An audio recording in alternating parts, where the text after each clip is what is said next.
Oh, but we're not recording. Okay.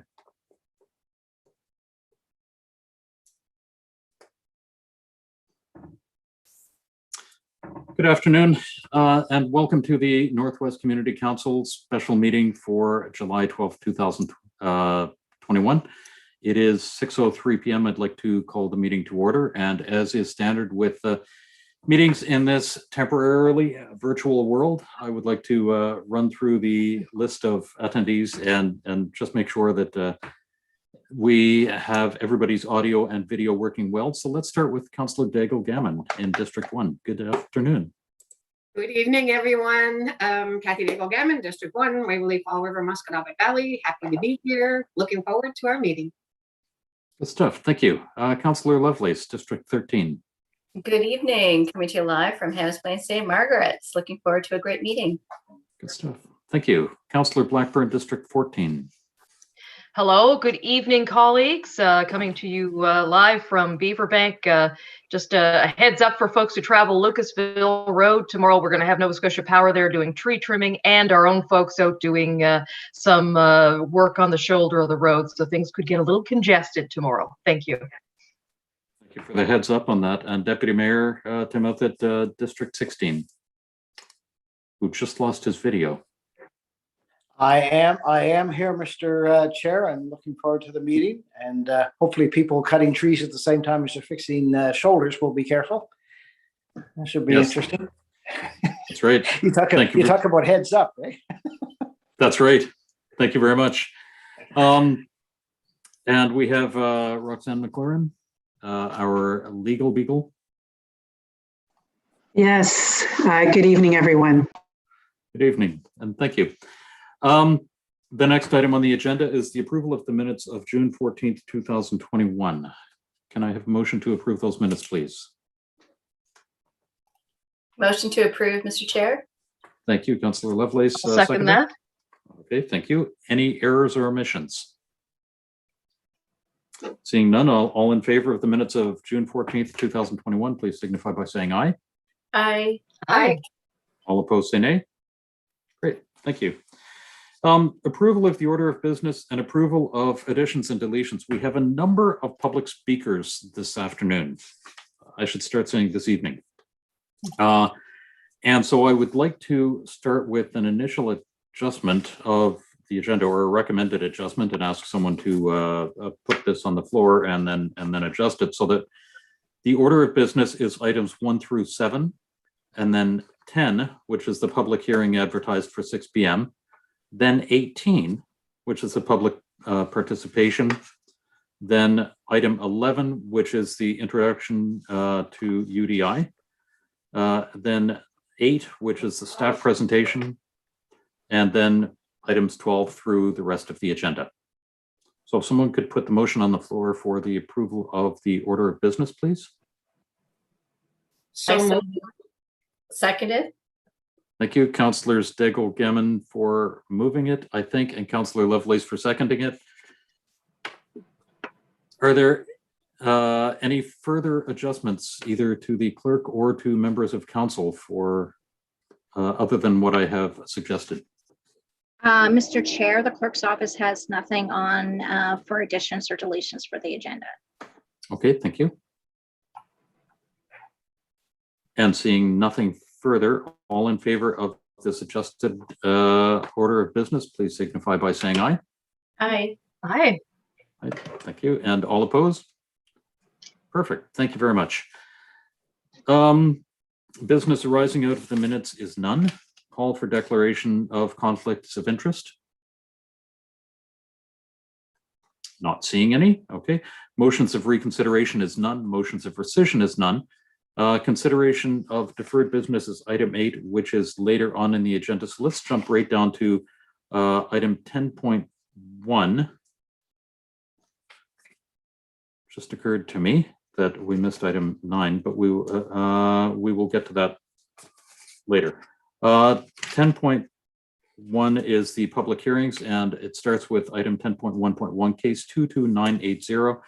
Development agreement for 12 Ledgegate Lane in Bedford. And Jamie Ellen is our planner with that. So Thank you for joining us today for the virtual public hearing. The order of events for this virtual hearing will be the same as a regular public hearing. We will start with a staff presentation, give the applicant an opportunity to present via Zoom, and then we'll go to the public hearing speakers list. As a reminder to all speakers and those watching from home, in order to have signed up as a speaker, the deadline was 4:30 p.m. on the business day prior to the hearing, which was Friday, June 11th. Which was Friday, June 9th? July 9th, sorry. July 9th, sorry. There is one speaker registered for this public hearing. So to the legislative assistant, has any correspondence been received? Yes, Mr. Chair, there was correspondence received and circulated for this item. Super, thank you very much. And can we have the staff presentation, please? Thank you, Mr. Chair. It's Jamie Ellen Klenovic. I'm going to try and share my screen. Everybody cross your fingers. All right, could somebody confirm that you can see my presentation? We cannot yet. You cannot yet, okay. Let's try that again.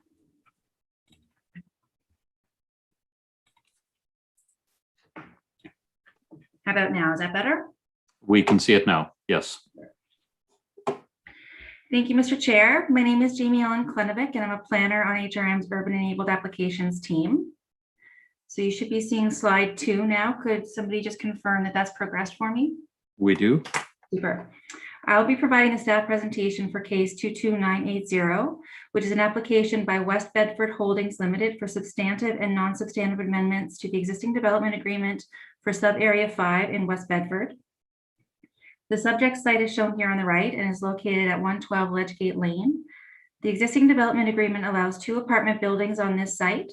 The requested amendments would allow 1 apartment building and a cluster of townhouses, and would make some changes to the existing DA's design requirements for townhouses. The site is generally located in West Bedford, off Amesbury Gate and Larry Utek Boulevard, shown here circled and then outlined in red. The site is seen here in the image on the left, looking south from its access to Amesbury Gate. The homes on the right of this image are on Amesbury Gate. The site is currently vacant. The image on the right shows a view of the Amesbury Gate streetscape. The area adjacent to the subject site is already built out. Simple development agreements are very common in HRM and require a public process and approval by the relevant community council. They are binding legal contracts between a property owner and HRM that typically regulate permitted uses, site plans, architecture, landscaping, infrastructure, and other similar matters. A development agreement replaces the requirements of the land use bylaw to regulate use and usually applies to only one property. Designs and site plans for buildings permitted by simple development agreement are typically very detailed and site-specific. A development agreement must be enabled by the relevant municipal planning strategy and can be approved by community council only if it is reasonably consistent with the intent of the municipal planning strategy. A simple development agreement is only applied upon the request of a property owner through a planning application. The subject site is located within a comprehensive development district, which requires that community council approve a comprehensive development agreement before any development can take place. A comprehensive development agreement is a little bit different in that it plans and controls development in an entire neighborhood instead of on an individual property. It plans streets, central services, and parks, and typically includes a schedule showing where different land uses are permitted. It also typically includes a maximum residential density for the entire CDA area, often broken down into what kinds of units can house that density. Comprehensive development agreements often plan neighborhoods at a lower level of detail than simple development agreements. So, for example, we might see a CDA allowing an apartment building in an area shown on a map, but we won't always see a detailed design showing the architecture of the permitted building. Some CDAs require the property owner to come back to community council to approve an apartment building. The CDA in Brunello works like this, but this CDA for West Bedford does not.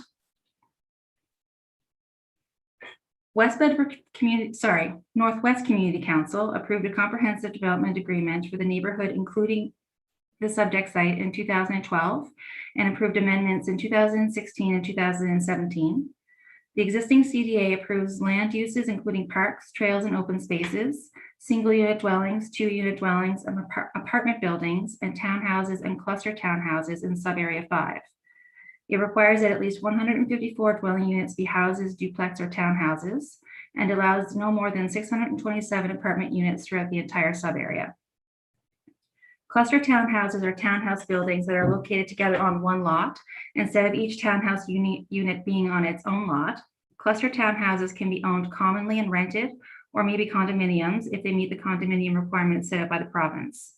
HRM does not control whether the cluster developments are owned commonly or individually as condominiums.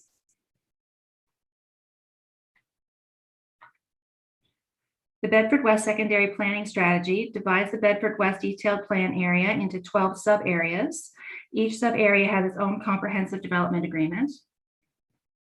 The subject site is located within sub-area 5, and the sub-area 5 DA is the only DA that would be amended by this application. The existing development agreement includes this schedule, which shows which land uses are permitted in the sub-area. The subject site is at the top of this image, and we can see from the legend that it is approved for multiple unit dwellings. One of the changes being requested with this application is to amend Schedule B1 to essentially split the subject site into 2 land use areas. The northern portion of the site is shown here outlined in red. Permitted uses would not change on this part of the site, and an apartment building would still be permitted. Land uses on the southern portion of the site, shown here outlined in purple, are proposed to change to allow a cluster of townhouses instead of the second apartment building that is currently permitted. The applicant is requesting 2 changes to the existing development agreement. The first is to allow them to substitute a townhouse cluster for one of the 2 apartment buildings.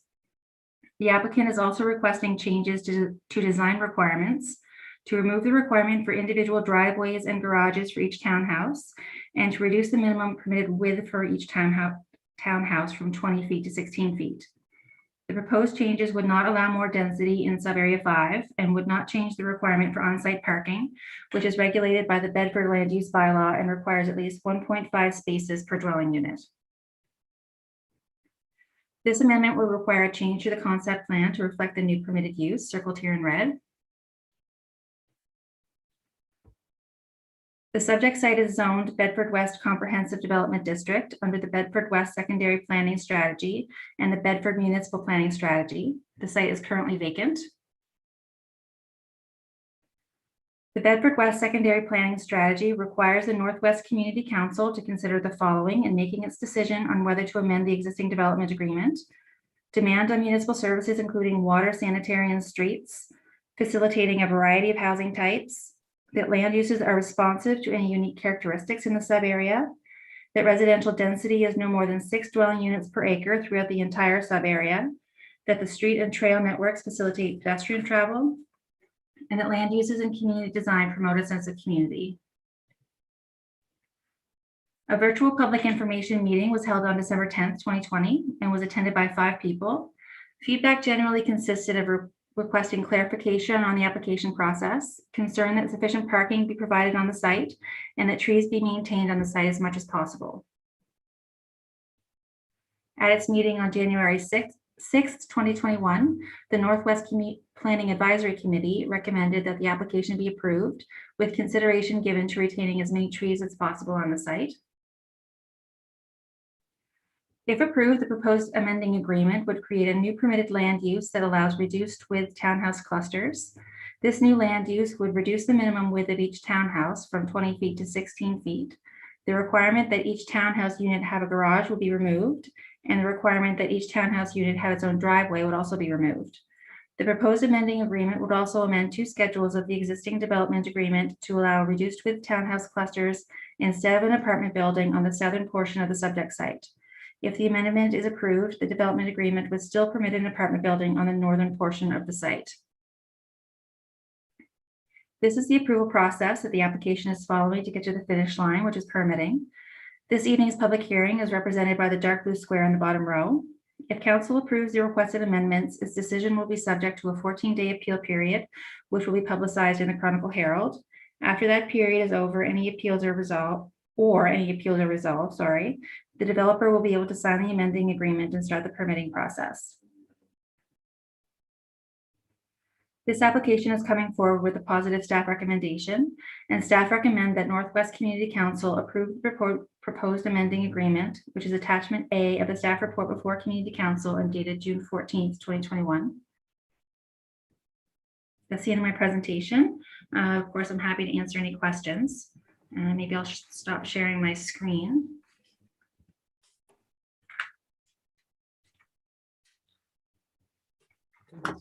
Thank you. I would like to return to my notes for a second.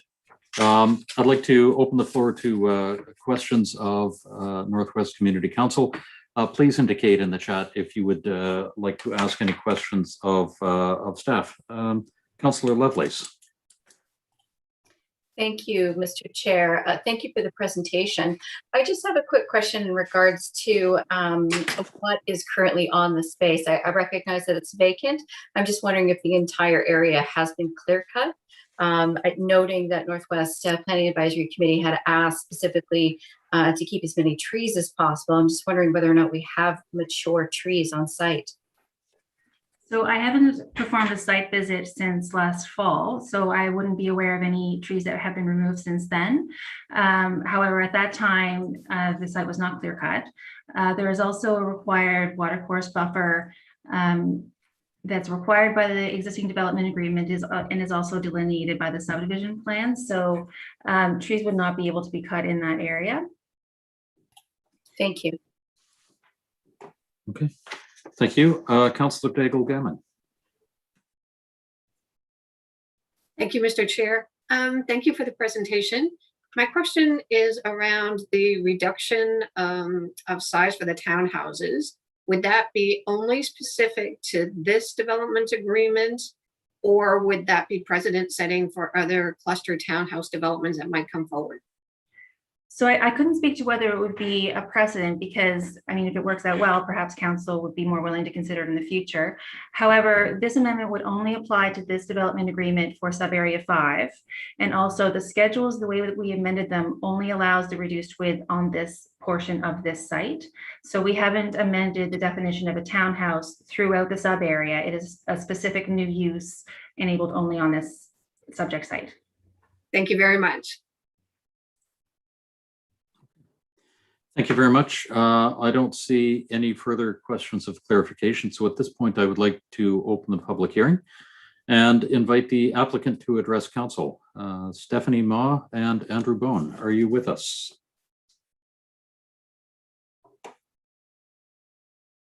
I see Stephanie and Andrew.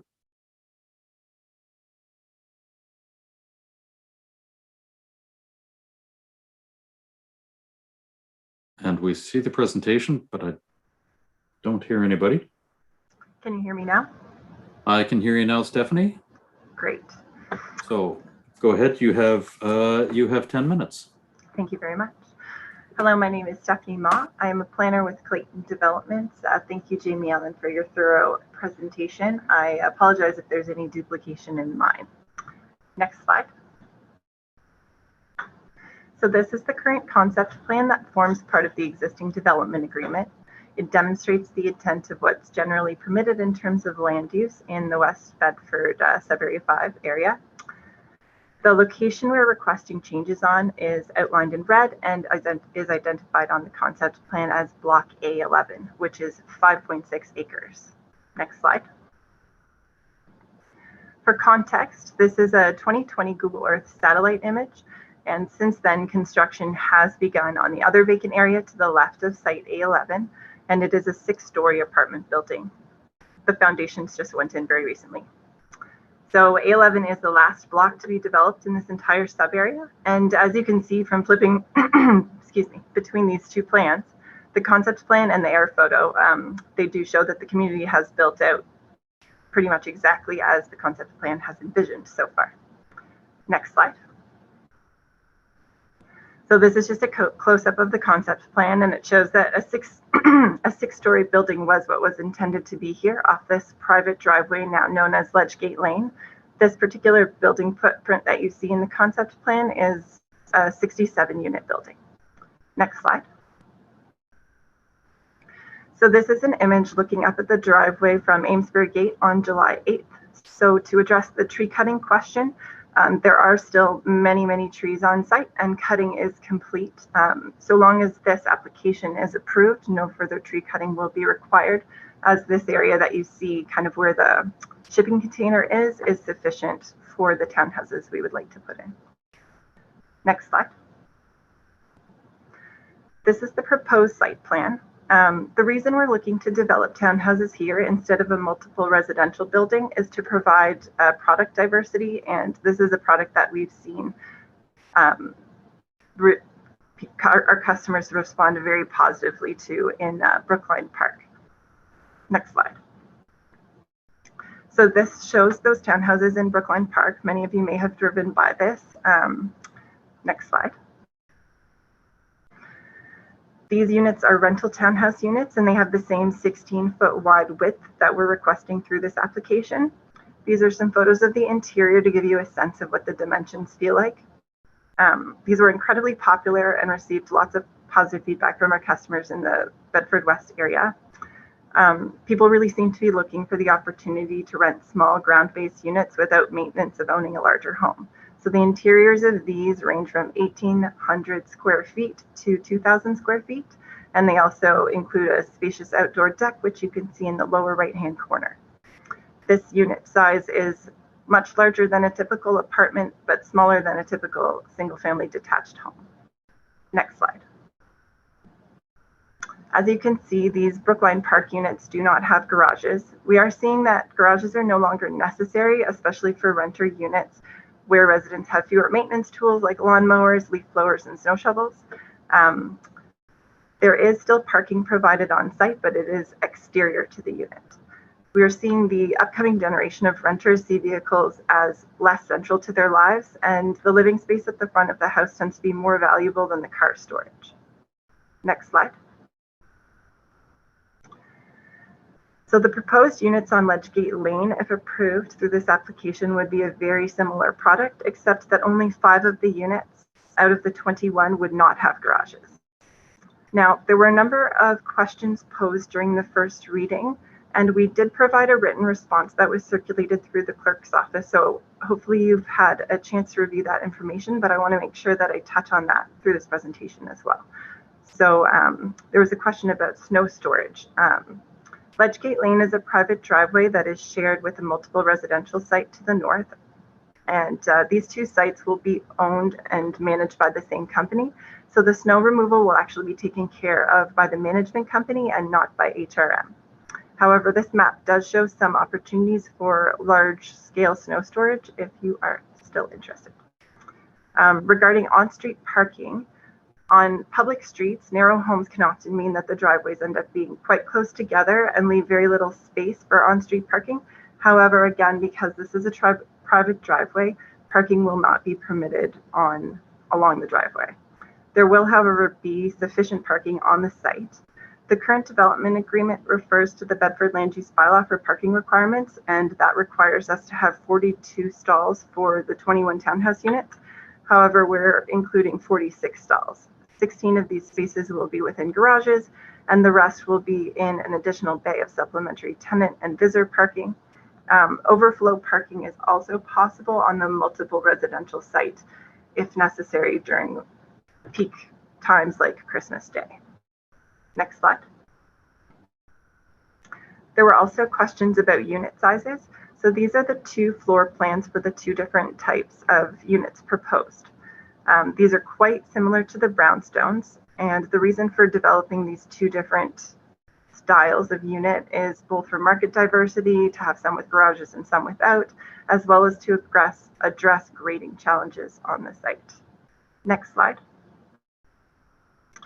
We have definitely seen firsthand that this product meets a market need, and it's also supported by current planning thought.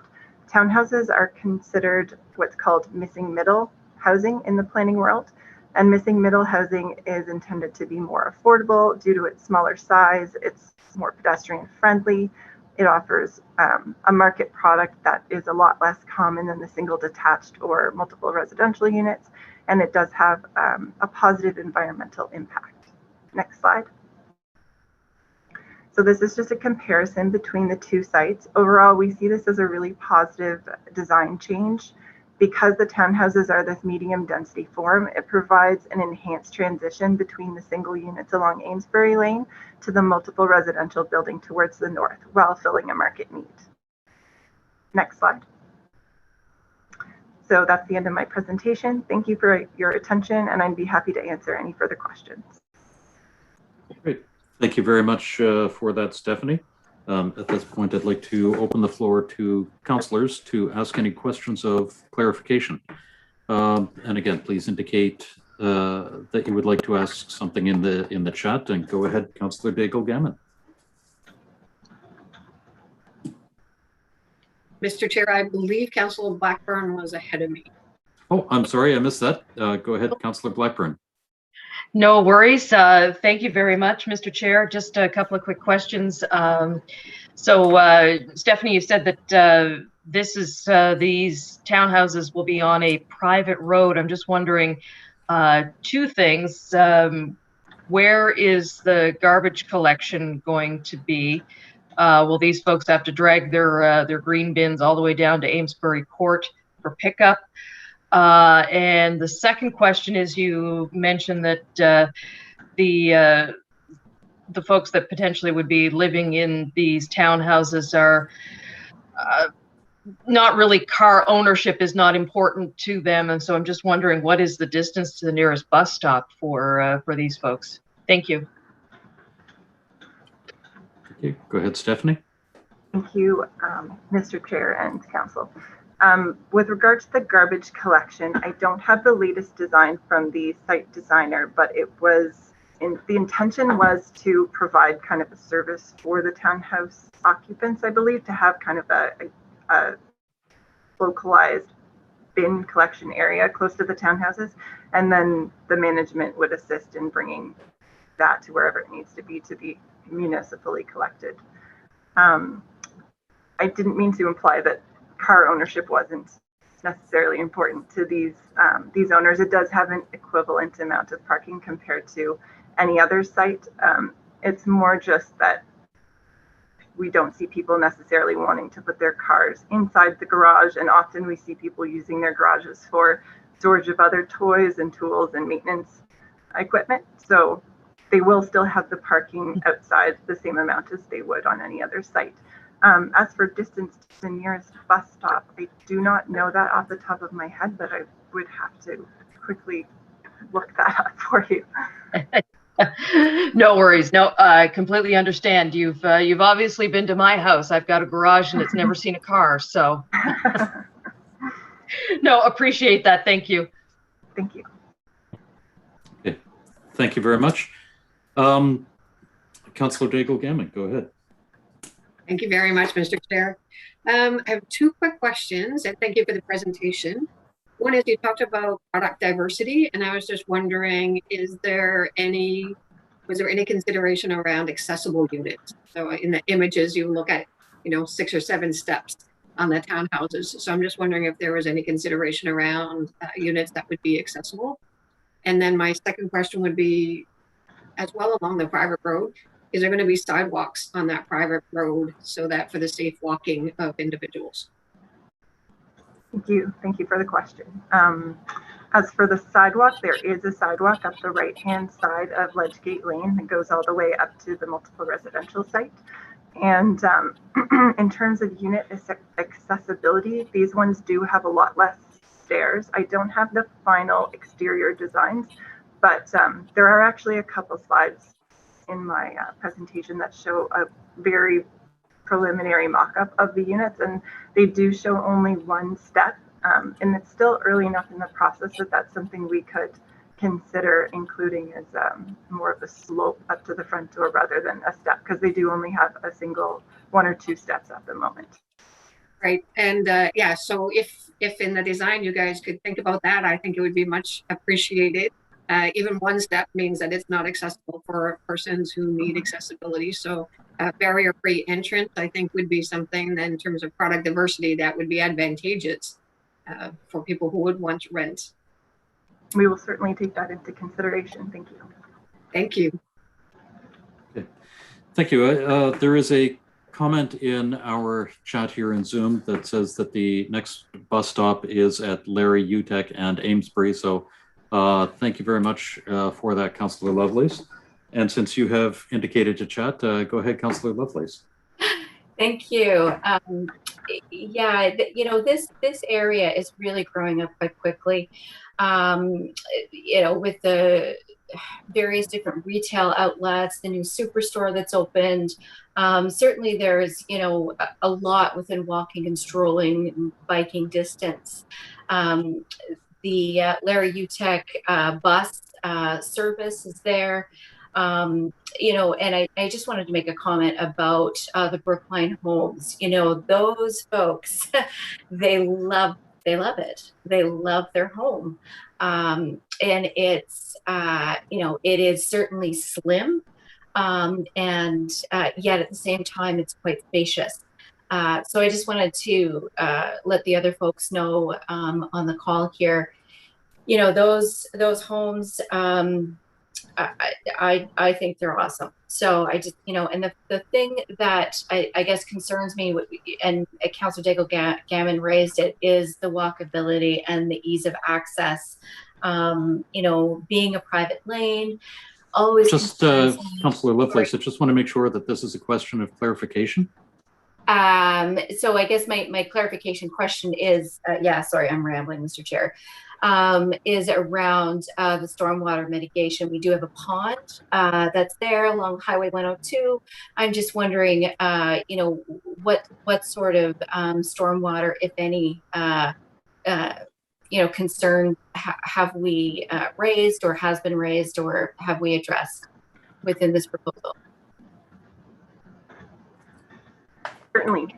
So there is a 20-meter watercourse buffer that we are abiding by, and we're not cutting any trees. So that's a nice space for us to work with, where the stormwater runoff shouldn't affect the river. That's what that buffer is in place for. And we also have a combination of additional landscape elements, including parking lot detention areas, grass swales, rooftop detention, in order to balance the pre and post flows. Okay, thank you. And sorry about that ramble there, Mr. Chair. That's okay. There will be time for that. But yeah. Thank you. I don't see. Councillor Daigle-Gammon is asking for a copy of the presentation. So over to the clerk, if you wouldn't mind providing that for her, I would appreciate it. I don't see any other questions of clarification for the presenter.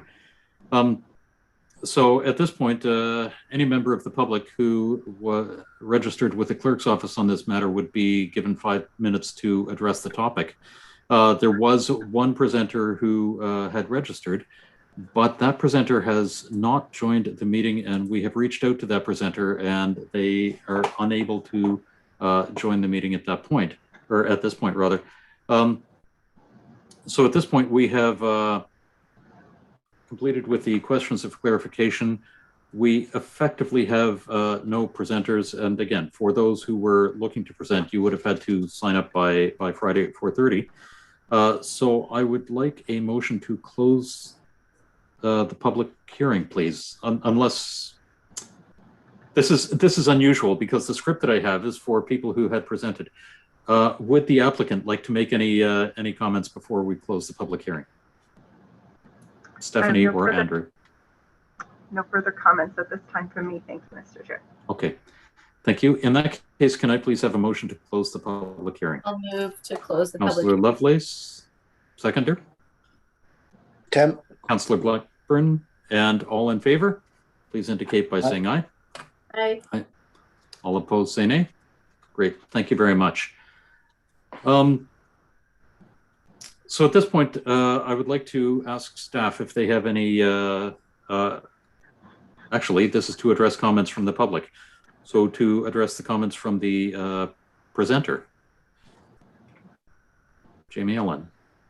No, Mr. Chair, I don't have any further comments, but I'm here to answer any questions that might arise during the discussion. Great, thank you very much. And so what are the wishes of council? Mr. Chair, I'm happy to put a motion on the floor. It's Tim. Okay, thank you. The motion has been pasted into the chat, or you should have that. I have it here, and then the motion is that Northwest Community Council 1, approve the proposed development agreement, which shall be substantially of the same form as set out in attachment A of the staff report dated May 6, 2021, and 2, require the amendment be signed by the property owner within 240 days or any extension thereof granted by council on request of the property owner from the date of the final approval by council and any other bodies as necessary, including applicable appeal periods, whichever is later. Otherwise, this approval will be void and obligations arising hereunder shall be at an end. So moved. Thank you very much. Seconded by Councillor Lovelace. I would just like to clarify that motion is different than the one that I see in the report that's online. Okay, I did it. I'm doing off the agenda. Yep. I'm looking at case 22980. Yeah. And it is a 3-part motion in the report online. Oh. Well, I only have the first 2 on my agenda here. Mr. Chair, Yes, ma'am. Andrea speaking. The report is 3 parts because the first part deals with the scheduling of the public hearing. Okay. Okay, thank you. So we are addressing the second and third part of that motion this evening. Thank you very much. Councillor Okay. Rickett, would you like to speak to it? Yes, and thank you. So first of all, I want to thank staff, but also Andrew and Stephanie. They prepared the memo that was referenced earlier during Stephanie's presentation to address some concerns that I had and others had. We had a virtual meeting with Andrew and Stephanie, which addressed some concerns and answered some questions that I had. So that was very much appreciated. I agree with Councillor Lovelace that these are nice looking buildings and that they've certainly been popular. This style has been popular in other places. And in fact, it reminds me a little bit of when I lived in Vancouver and Toronto, where you have the narrower homes, but then the deeper and trying to improve density and to keep costs down. So I'm very happy to move this forward. I have no further concerns. I've had no public concerns from the public. I have no concerns that weren't addressed when I met with Andrew and Stephanie and talked about things like snow removal and pedestrian traffic, etc. So I'm looking forward to this being approved this evening. And a belated happy birthday to Andrew. I saw a picture of him on Facebook over the weekend eating his 55th birthday cake. So congratulations, Andrew, and thank you for the presentation, staff and Stephanie, and happy to approve. Great. Thank you. Thank you very much. If there are any further speakers, please signify that in the chat. And I don't see any. Councillor Lovelace, go ahead. Yeah, I have just one quick question. I'm one of those counselors that loves connectivity. There is no connectivity, at the end of Ledgegate. And so I'm just wondering, when we think about fire service, for example, and location of fire hydrants and getting fire there quickly. I'm just wondering, has there ever been kind of a concept to connect the Broad Street community to the Amesbury Gate community? Or is that water course, in the way and an issue to cross? Just throwing that out there for consideration. Is it okay if I answer that, Mr. Chair? The public hearing has closed, which means that at this point, we are looking for responses from staff. Okay, I'm just wondering. Then I will readjust my question. Do we know how many fire hydrants will be on this street? I see Jamie Ellen has raised her hand. Thank you, Mr. Chair. We don't have a specific number of fire hydrants. However, our review process that we go through before we bring an application to community council includes a team review process, and representatives from Halifax Fire are included in that process. So they have reviewed this amendment specifically, and also they would have participated in a review and a permitting process for all of these buildings that have already been built in this sub-area 5. And they would have reviewed the original development agreement and the amendments as well. So Halifax Fire has been involved throughout this process and have not raised any concerns. Okay, thank you. I appreciate that clarification. Thank you, Jamie Ellen. And thank you, Councillor Lovelace. Are there any further comments or questions? In that case, all in favor of the motion, please signify by saying aye. Aye. Aye. All opposed, say nay. Great, the motion passes. Thank you very much. We are on to item 10.2.1, case 23033, appeal of variance refusal, 14 Wardour Street in Bedford. And thank you for joining us today for a virtual appeal of variance refusal hearing. The order of events of this virtual hearing will be the same as a regular appeal of variance refusal hearing. We will start with a staff presentation, then the appellant will have an opportunity to present via Zoom. As this is an appeal of variance refusal hearing, the only parties able to speak are the property owner who appealed the refusal of the variance application and any individuals who live within the notification area. As a reminder, those watching from home, in order to have signed up as a speaker, the deadline was 4:30 p.m. the business day prior to the hearing, which was Friday, July 9th. And there are no registered speakers for this appeal hearing. So over to the legislative assistant. Has any correspondence been received? Yes, Mr. Chair, correspondence was received for this item, as well as a petition received from approximately 13 neighbors of the Wardour Street property, including their support of the appeal. The correspondence and the petition were circulated to Community Council. Okay, thank you very much. And can we have the presentation, please? I believe Sean Audis is here. I am. Can everybody hear me okay? We can. Go ahead, Sean. The floor is yours. Okay, thank you very much. Good evening, Chair and members of Council. My name is Sean Audis. I'm a Development Officer in Planning and Development Services.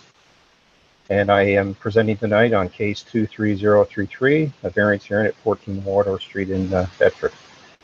Next slide, please. So the subject property is zoned RSU, a residential single unit dwelling zone for the Bedford Land Use Bylaw. There's currently an existing single unit dwelling on the property, and a request was made to approve an existing deck that had already been constructed on the property. Next slide, please. So this is just a general location map of the subject property, which is highlighted in the center of your screen. Wardour Street is in the center. There is Shore Drive at the bottom portion of the property. And there are a couple of, there's a cemetery right beside this property as you go closer towards Dartmouth Road to the north side. Next slide, please. So the request today for the variance is the required setback is 10 feet and the proposed is 0. And the side yard setback requirement is 4 feet and proposed with the deck currently is at 2 feet. Next slide, please. And this is just this plot plan or a site plan of the property, just showing the deck, the single unit dwelling, and access to the site. As you can see from the, if you're standing on Wardour Street, I think that's the easiest way to explain it. On the right side with your abutting property, that's where it's at 2 feet with the deck, and the rear property line is at 0. And there was one mistake that I just like to point out to council. Our legal department noted that on this sketch it shows a rear yard setback required of 2 feet, which should have said 10 feet. So just my apologies to council on that slight error on this site plan. Next slide, please. So this is currently the deck that has a swim spa that is located within the deck. There's a fencing at the rear, and this is if you're looking.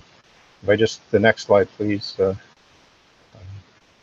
This just shows that if you're staying at the back of the house looking towards the rear property line, and it shows The exact area, the right side is where the requested variance is and the rear setback. Next slide, please. This is just showing the elevation grade from the upper deck that's closer to the home and as you walk down to where the lower deck is. Next slide, please.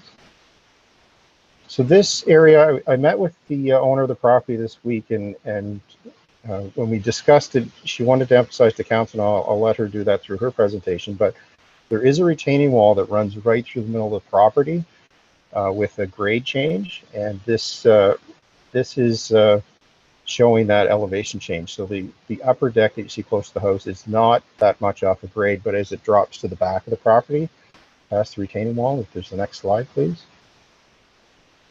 You can see where it goes right through the middle of the deck. So essentially closer to the house, it's a grade the deck. And then as it goes towards the back where the swim spa is in the fence, that's where it drops off at the property. Next slide, please. And this is just showing the right side property line. There's a driveway to the abutting property at the rear, and I'm just showing that's where the 2-foot setback has been requested. Next slide, please. So these are the consideration of the proposal by the development officer. So the 3 criteria in the Halifax Charter is does the variance violate the intent of the development agreement or land use bylaw? Is the difficulty experienced? Is general to properties in the area? Does the difficulty experience results from an intentional disregard for the requirements of the development agreement or land use bylaw? So the variance application was refused because it was deemed to violate the intent of the land use bylaw. The other 2 criteria were not a consideration for the application. Essentially, when it was taken to our development officers group, it was just felt that the request was too great of a reduction from the required setback. Visiting the site with the owner last week and looking at the site, I do see merits in her request, and I'll pass it on to council for the decision, but the decision was to refuse the variance. And the last slide are the alternatives. The alternatives before Community Council are: if Northwest Community Council approves the appeal, the variance will be approved. Approves the appeal, the variance will be approved. And should Northwest Community Council deny the appeal, this would result in the variance being denied. And this is the recommended alternative in the staff report. Thank you. And if you have any questions, I'm available for those. Okay. Thank you very much for that presentation. Are there any questions of staff? And if so, please indicate that in the chat. And I don't see any at this point. Sure that I get back to my notes. Okay, thank you. I'd like to, in that case, open the variance refusal hearing. And I'd like to invite the appellant, Jessica Seza. I hope I pronounced that correctly, to address council. Jessica, are you with us? I am. I see you there. Beautiful. Thank you. You may address council. You have 5 minutes. Thank you, Mr. Chair. My name is Jessica Sisa, and I'm joined next to me by my husband, Eric Mont. We appreciate the opportunity to bring this appeal to Northwest Community Council and the chance to speak on behalf of our variance application 23033 at 14 Wardour Street in Bedford. Can I have the first slide, please?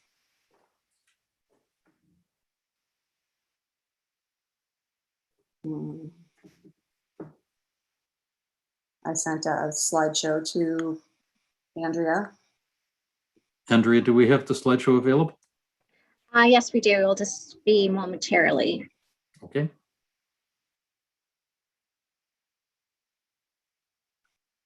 There we are. We can see the slide now, Jessica. Okay, and can you advance it one more, please? There you go. The structure in question is a 2-level wood deck on a portion of the rear of our property, part of which surrounds a 17-foot swim spa. I'll begin with a bit of background on the property and a brief explanation of the planning and construction process of the deck. Next slide, please. Our property was subdivided approximately 20 years ago, creating a second flag-shaped lot, which is now 12 Wardour Street, behind and to the southeast of our house. The driveway for the new lot running along the southwest border of our property. The terrain is such that the property slopes steeply downward behind our house, leveling off to the rear of the new property where the house sits, some 130 feet beyond the dividing property line. We purchased 14 Wardour Street in 2012. At that time, the backyard consisted of 2 narrow swaths of grass on 2 levels divided by a stone retaining wall because of the previously mentioned natural slope of the entire original property. A wooden deck occupied part of the space just outside the house, and a wooden fence ran parallel to the rear and southwest property lines. Aside from the decked area, each of the backyard tiers was too narrow to offer reasonably usable space, particularly for a family with young children. Next slide, please. Oh, that's a little backwards.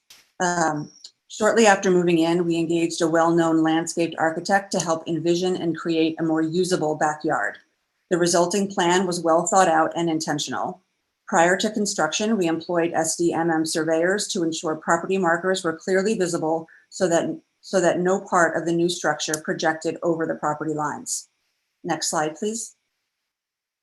The deck was constructed in 2014 in accordance with the landscape architect's plan, replacing the existing upper level deck and constructing a new portion surrounding a 17 by 7 foot swim spa on the lower level.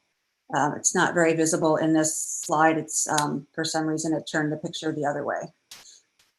On the advice of our landscaped architect and deck builders, we did not seek a permit as we were told it was not required since we were replacing and expanding upon an existing structure. As we only recently found out, there was never a permit pulled for the original deck by the previous owners. This was clearly a mistake on our part, and we recognize that had we sought a permit in the first place, we would not be here today. For the record, we have undertaken other renovation projects for which we have obtained permits as advised by the contractors. The next slide, please. The deck and fence in question occupy less than half of the width of the rear property line. Rather than fence the remainder of the space, we consulted with the then owner of 12 Wardour Street to plant a stand of cedars on both sides of the property line, creating a visually softer division of properties. That brings us to today, now 7 years later. We are asking for a setback variance in order to allow the existing structure to remain in place as it has since 2014. We are not looking to construct anything new or make any changes to the property. The next slide, please. The side setback for which we seek a variance abuts the swale on the southwest property line adjacent to the driveway to 12 Wardour Street. Were the deck to be built more than 2 feet from the property line, the location of a basement window well would not have allowed for egress steps from the deck to the side of the house. The next slide, please. The rear setback abuts a steep downward slope landscaped only with bamboo and natural vegetation, and the continuation of the driveway to 12 Wardour, the home of which sits an estimated 130 feet beyond. Next slide, please. In addition, the decking in question surrounds a swim spa for safer ingress and egress. Because of the stone retaining wall mentioned earlier, which is still in place under the new decking, the swim spa could not have been placed close enough to the house to allow for a proper 10-foot setback of the rear decking surround. We acknowledge that I'm going to interrupt. You have 30 seconds left. Okay, we acknowledge that we made mistakes in the planning and execution of the deck. However, the mistakes were made in good faith and we did not intentionally flout the regulations. We are seeking this variance now because we believe the consequences of removal far exceed the perceived impact on the neighboring property. Not only would the decking need to be removed, but also the swim spa and the concrete pad beneath it. As there is no question of encroachment over the line, nor a dispute over the property lines themselves, we have received overwhelming support from our immediate neighbors and have presented that in the form of letters and a signed petition.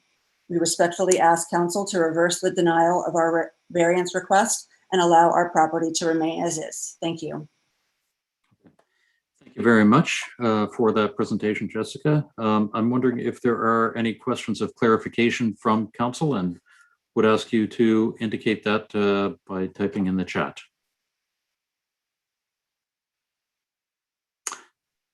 And I don't see any. Okay.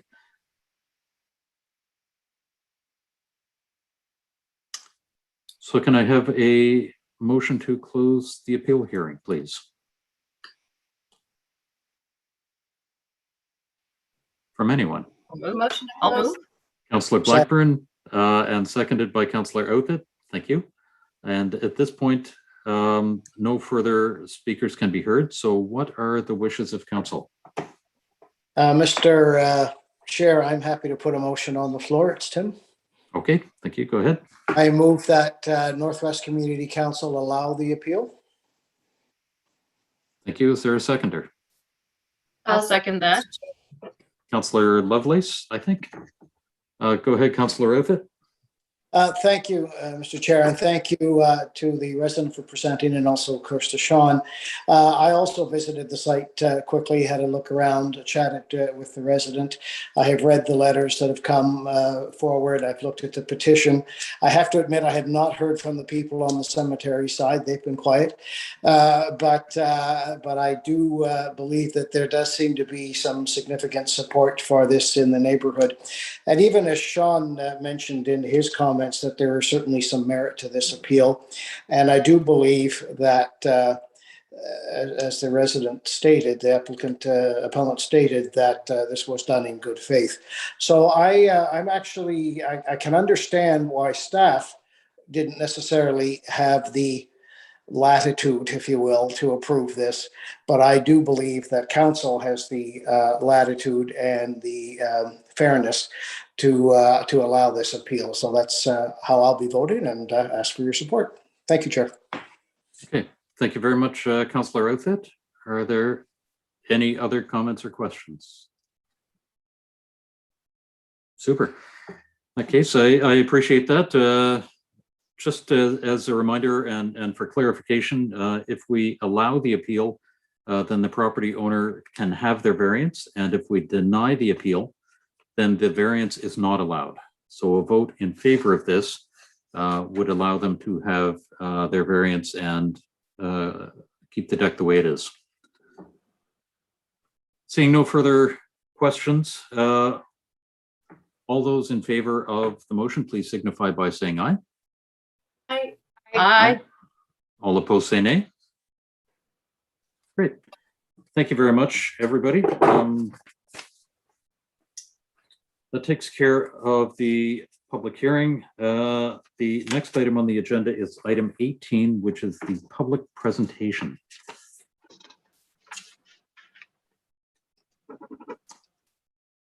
And next we have the, again, public participation section of the meeting. As a reminder to those watching from home, in order to have signed up as a speaker, the deadline was 4:30 p.m.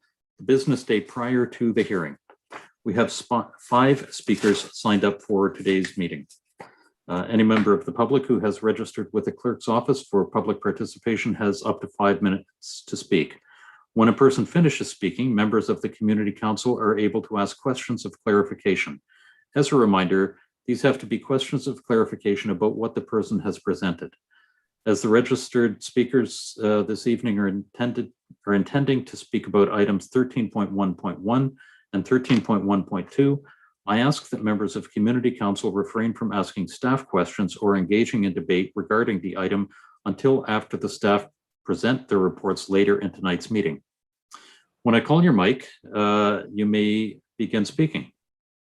And if you're using a telephone instead of a computer to participate, make sure your webcast or TV broadcast is muted and that you're listening using your phone. When you hear your name announced, please press *6 to unmute. You'll then hear an announcement saying that you're no longer muted. And once you've finished your comments or answering any questions of clarification, please hang up your phone and watch the rest of the meeting using the webcast. The first 3 speakers this evening are Curtis Willie, Gina Jones-Wilson, and Brandon David. Curtis, are you with us this evening? I am, thank you. Good, thank you. You have the floor for 5 minutes. You may go ahead. Thank you. Good evening, everyone. My name is Curtis Wiley, and I am a 6th generation African Nova Scotian hailing from Upper Hammonds Plains. And I'm here today to advocate for the proposed plan for review of Upper Hammonds Plains zoning. And so I'm presenting today on behalf of the Upper Hammonds Plains Strategic Initiatives Committee. And our mission is to foster community engagement and include descendants who reside outside of our community We unite to share and discuss ideas about preserving and strengthening our heritage and the economic prosperity and safety of our community and its descendants. And we want development that benefits African Nova Scotian residents and aligns with our vision. So we're working together, standing on the shoulders of our ancestors to preserve, strengthen, and build the community of Upper Hammonds Plains. And right now, the community is facing development concerns, and they start with systemic racism, which has caused centuries of inequality that have already compounded most powerfully through land and housing. Since most wealth is captured through equity, this means that there's a smaller number of community members that have the financial capacity to be able to purchase land and property or finance development.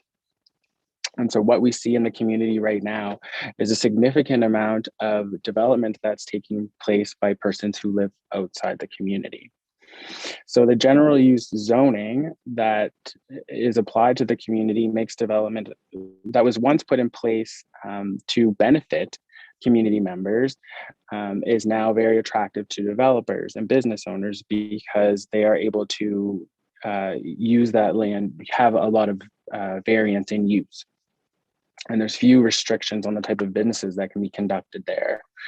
And so the result is a significant number of and size of developments with high housing density, and realtors and developers are more aggressively attempting to obtain more land in the community. And they can do this in absence of community development or engagement. And so the rental housing that's being constructed is not affordable, and residents are not able to actually move into these units. And so it causes permanent fractures in the physical landscape of our community. And so although this is troubling, we are working hard to develop a community land trust that will be able to purchase land and protect land and develop affordable housing in our community. And as part of our work, we actually did a poll of our community members, where over 60 folks participated, and we asked them if they were concerned about development, and 98% of the respondents were concerned. And the common themes of the concern were loss of land, loss of heritage, displacement of families, and high purchase prices and rents. So we do believe there is a solution, one that would involve preserving residents' ability to use the land freely and provide places or certain areas in the community where development would be encouraged. So this is an opportunity for us to work together to build goodwill and trust with the community and with our municipality. It could be a mechanism of reconciliation and empowerment. And we want to encourage development in our community because it's something that we also want to be involved in as a community land trust, but we want to make sure have some input into whether the dwellings actually benefit people in the community. So in the end, I think I just want us to think about how significant it is that our province was home to the first Black settlers in Canada. They came here to Nova Scotia first. And as the descendants of those original settlers, we're here to try to do right by them. And we think that it's time to take action. So with that, I'd like to just thank you for your time. Thank you very much, Curtis. I'm looking to Community Council and would ask for this speaker and for any of the other speakers with us this evening, if you could indicate in the chat if you have questions of clarification for the speaker. Councillor Lovelace, I see you have not muted. Yep, go ahead. Oh, yes, thank you. I just thank you so much, Curtis, for being here tonight. I'm just wondering if you could share with Community Council where you are actually joining us from tonight. Yeah, I'm in actually Arvia, Nunavut. I work for the Nunavut Housing Corporation, but I'm from Upper Hammonds Plains, and I lived there for a very long time. And yes, so I'm up in the north right now working, but still very much so involved in developing this community land trust for the community. Absolutely. And so hopefully someday soon we'll get you back here in Nova Scotia working on housing. Thanks so much. I appreciate all of your comments. Thank you very much. Are there any other questions of clarification of what the speaker has presented with us? Seeing none. Okay. Thank you very much for your time this evening, Curtis. Gina Jones-Wilson, are you with us this evening? Yes, I am. Okay, go ahead, Gina. We can hear you, but we can't see you. Yeah, I'm so- not a lover of videos. Okay, Yeah, I mean, that's quite all right. That's your choice. Go ahead. You've my got 5 name is- minutes. my name is Gina Jones-Wilson. I am president of the Upper Hamlet Plains Community Development Association, which is an organization that has been was founded in 1970. So we've been around 51 years, and our whole goal is to look out for the members of our community and what happens in our community. And I'm getting a lot of concerns about, as Curtis mentioned, the development. And the biggest concern is not that we don't want development, is that with the GU1 zoning, we don't have any involvement at all. So like places are being built, we don't know who's building them. If there's a complaint, we don't know who to complain to. There's no restrictions around like what can be built next to residential homes, which now we have a couple of homes where businesses are less than 6 inches away from where somebody lives. So it's causing a lot of conflict. I'm just thinking if we could get a zone where we would be able to come before for you as this council, for example, to voice our concerns and then maybe have some restrictions put in place or changes. I think that's what the community is looking for. I know the GU1 was adopted in this community well over, I'm probably saying 25 years or more. So most of the residents that are still here have no idea what GU1 means, only that we're finding out now, and I'm one of them, that it had no guidelines or no restrictions around it. I am going to take it upon myself to think that most of the residents thought that GU1 meant that they could still have their businesses, which has been up and running for, sometimes 70 and 80 years. They didn't want to lose them. So they took that as that's what they needed to do when they used GU1. But when you have people that live in the community has a business, and those that are just come in the business here, they don't live here, so they look at things differently. So, I mean, we do have businesses here in the community, but none that interfere with the residents. So I am just glad that we are having this review and that we can come up with a solution that works for all the residents, which and I'm just going to end there. Okay. Thank you, Gina, for your presentation. At this point, I'd like to open the floor to any councillors who have questions of clarification. And I don't see any. So again, thank you, Gina. You are welcome to stay for the rest of the meeting. The next speakers on the list are Brandon David and Vanessa Jackson, and then Michelle Champness. Brandon, are you with us this evening?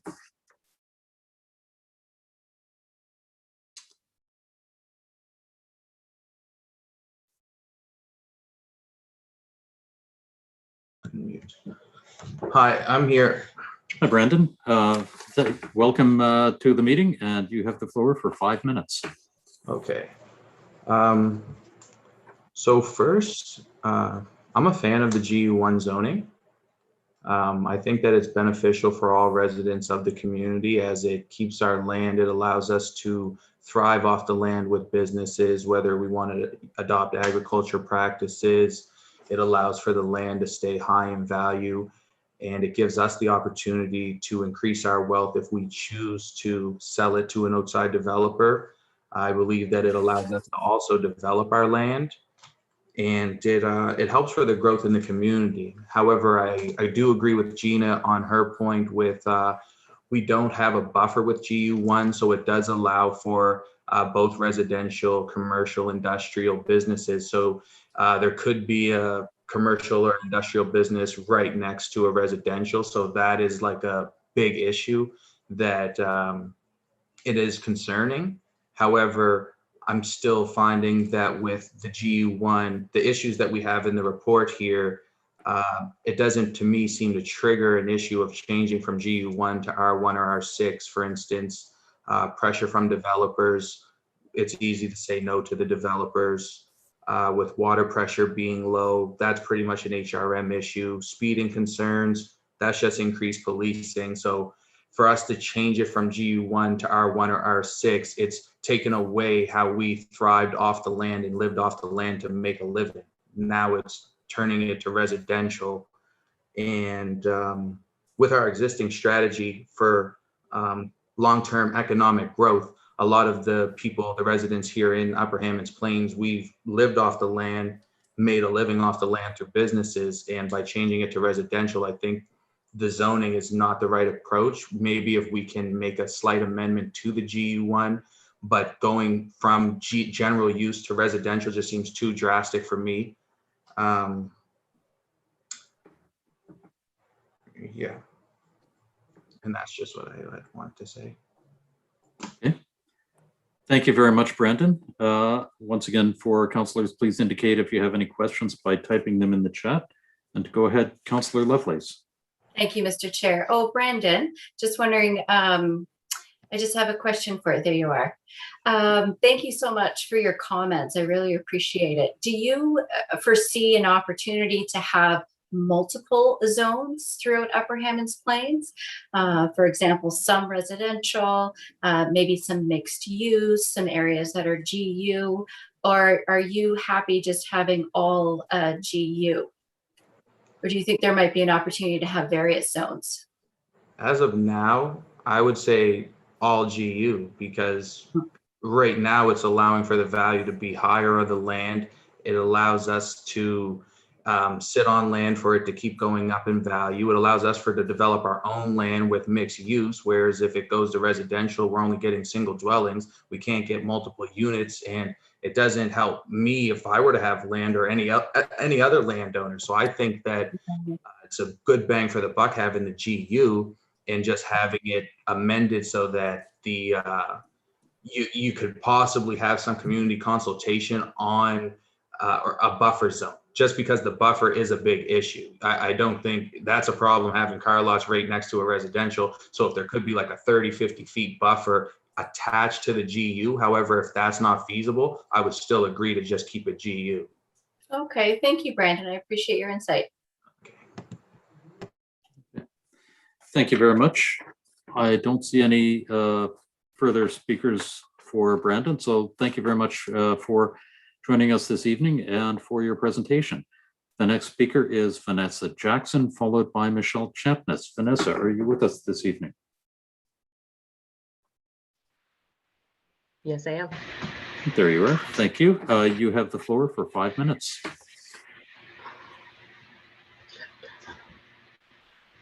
You may go ahead. Sorry, I was having trouble hearing you.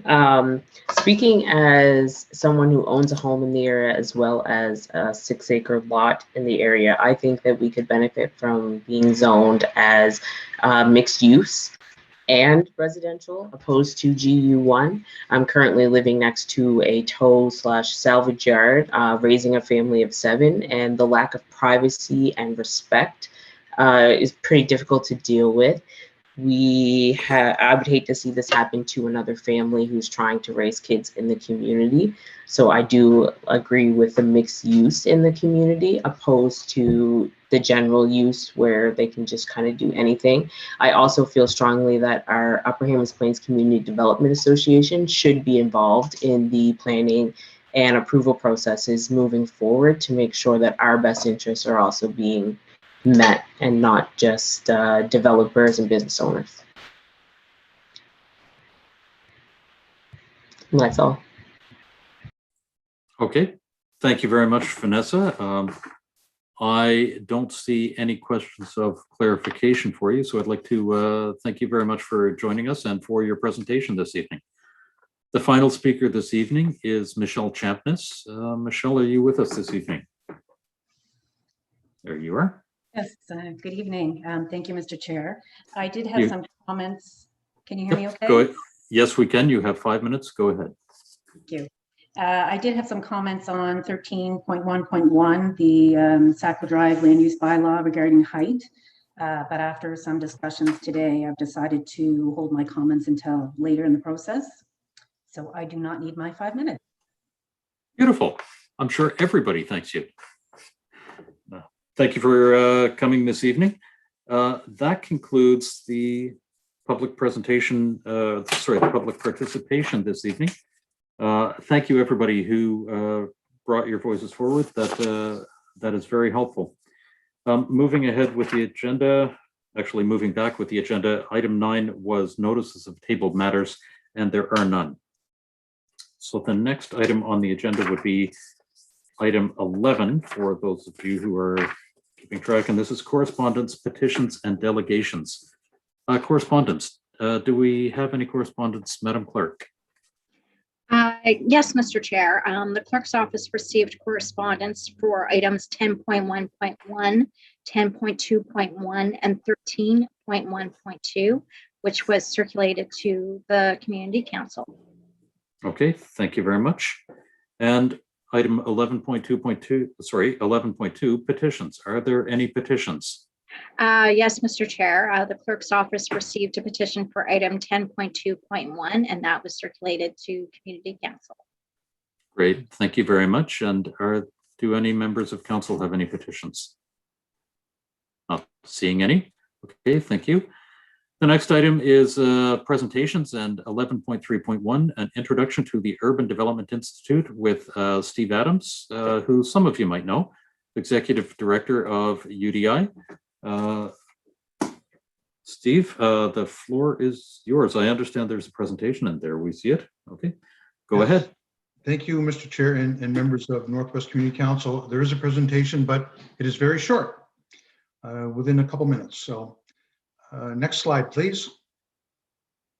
So the two members before you, I'm, as you mentioned earlier, the Executive Director, and Rob Norwood is our Member Services Coordinator. And Rob deals with the members. He deals with the administrative part of UDI and helps with our social media and other materials.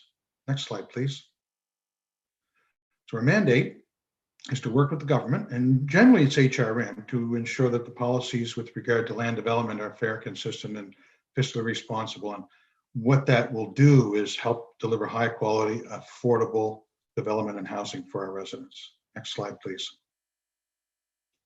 So the Urban Development Institute has a national network, and I've been working with some of the other groups right across the country. And it's the largest and most recognized voice of land development in the province. As you can see, HRM is a member of UDI, and that's sometimes represented by Mr. Dubé or Kelly Denty.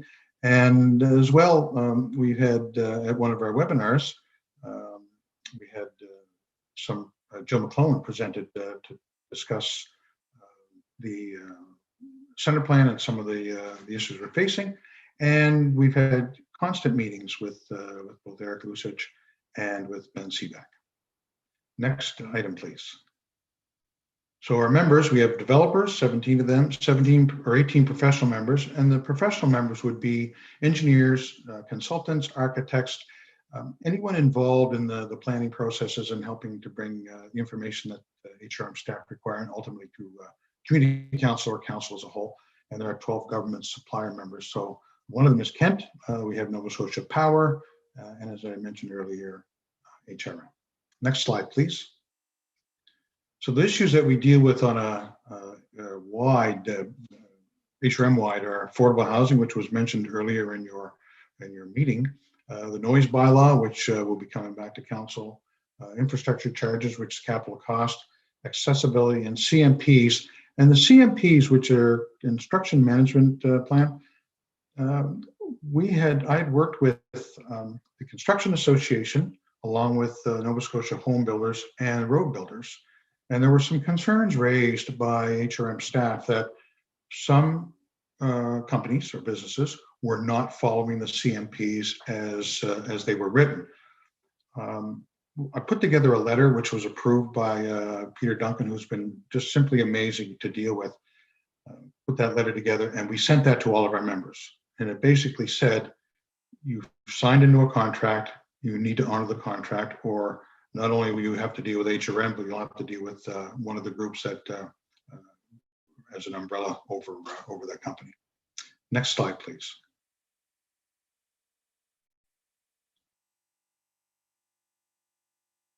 So trying to show how UDI can help council, staff, and residents. We can provide an insight from an industry perspective. So when presentations are brought forward or bylaws are being amended, we can offer some help from the industry perspective and offer some solutions which affect building development and residents. And at any time, members of council, members of staff, members of community council, whomever can contact either me or Rob with concerns as they arise. And this will be this presentation. I think you already have a copy, but it has our contact information on it. And last slide, is the last slide. So thank you for your attention. Thanks for everything you do. We appreciate the work you do on behalf of everyone you serve. And trust me when I say that your efforts do not go unnoticed. We know how hard you work. We know the endless hours. And we know many times it's a thankless job. And we do appreciate what you've done. And you know, I end off all my presentations with two things. One, if you have any questions, please ask. And the other is that we're here to help you. So please reach out. Thank you. Okay. Thank you very much, Steve. I'm looking to the council to see if there are any questions of clarification on any of the points that Steve has presented. Mr. Chair, I'm just wondering why he doesn't have a flower in his lapel anymore. I was quite surprised to not see that. That flower actually died. It was plastic. You know? Actually, I sent it to the Smithsonian, so. And it That's wouldn't fit wonderful. on my shirt. Yes. Thank you very much, Councillor Outfit, for that, and to Steve as well, and thank you for your presentation. It is very much appreciated. Seeing no further questions of clarification, I'd like to move back in the agenda to item 8.1. This is the staff presentation. This is on the draft regional center secondary municipal planning strategy, overview of center plan package B, and Ben Sivak. Go ahead, the floor is yours. Good evening, Chair and councillors. Thanks for having me to talk about a project that's not located in any of your districts, but it's something that you are going to need to weigh in on soon enough. It will be coming to regional council. So I'm going to share my screen and trust that I won't have any issues with that. Okay, can everyone see my screen? We can. Okay. Thanks. So I should introduce myself, Ben Sivak, Community Policy Program Manager with the Project Manager for the Central Plan. So as I was just mentioning, while I recognize this is in the Northwest Community Council's area, it is something that all regional council will be weighing in on and expect to be at regional council next month. And in the interest of keeping all being fair with the amount of information that different councillors are receiving, I've been to a number of different committees in council. Like Package A, we're taking the presentation also to Northwest Community Council, so that you're all have the same kind of background and information as your fellow councillors as we start to go through the process. Recognizing that it's another busy agenda for the committee. Trying to advance the slide. There it goes. I'm going to try to be succinct and get to the point. So I'm going to move into the slides fairly quickly because I do know you still have a number of items on your agenda, but still try to be thorough enough so you have a good overview of what's Central Plan Package B is on about, and you'll be asked to vote on really in just a few weeks' time. So I'm going to briefly go over the Central Plan context and planning process to catch everyone up to speed. Touch on the Package A overview, which is in place, and some of the key updates that are proposed to this planning process. Spend most of the presentation on the Package B part of the plan and also the key updates compared to the last version. And lastly, touch on some of the decisions around governance and the repeal of existing planning documents, and also touch on the remaining committee and council review process. So first, just to put the center plan in context, I just want to clarify that it's part of a larger secondary plan and bylaw simplification program. And I'm sure as many councillors know, for a variety of reasons, Atrium has an outdated and inefficient kind of planning context with 23 different secondary plans and 24 different land use bylaws having different definitions for everything from height to different rules about daycare. What can be very, frustrating for residents where an R1 zone on one side of the street means something different than the R1 zone on the other side of the street in some areas. So I think staff and council recognize the challenge, and we have a multi-year program to review and consolidate these plans really into 3 plans going forward, with the center plan being the first phase. The center plan process itself, I think is some councillors, Councillor Mason is quick to point it out, probably actually goes back to the Atrium by design more than 10 years. But the center plan, as we know it really started in about 2015, starting with a series of background studies, leading to the center plan purple document, which is the guiding framework. And from there was split into 2 phases. Package A dealt with the high growth areas and was approved in September 2019, is currently guiding development in those areas. And package B is focusing on all remaining areas, resulting in one comprehensive plan. So there's not going to be a package A and a package B plan. The idea is to have one comprehensive plan. And just as a reminder about why the project was split in 2, it was just too much to cover in one planning process, and so that the decision was made to split it into two processes. Like many other municipal projects, or really projects around the world, we're very much interrupted by the COVID-19 pandemic and state of emergency.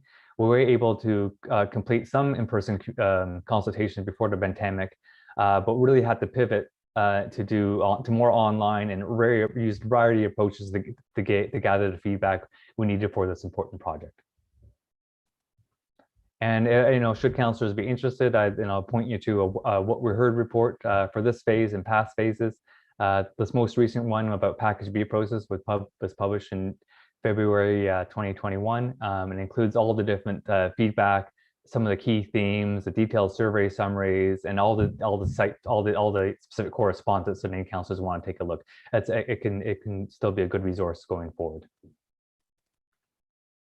Okay, that was a quick overview of the process to date. I'm going to switch gears into the package A overview and highlight some of the key changes proposed to this process.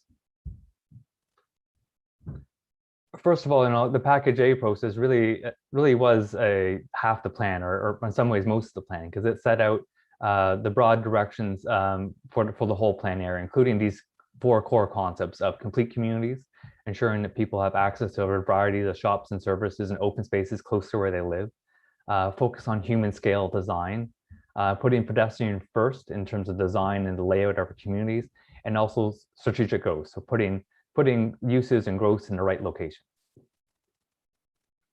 And the package A designations that included, these are the high growth areas I mentioned earlier, included downtown Dartmouth, the centers, places like Wise Road and Quinpool Road. Both the downtown and centers can accommodate the highest mix of uses and also the tall scale buildings.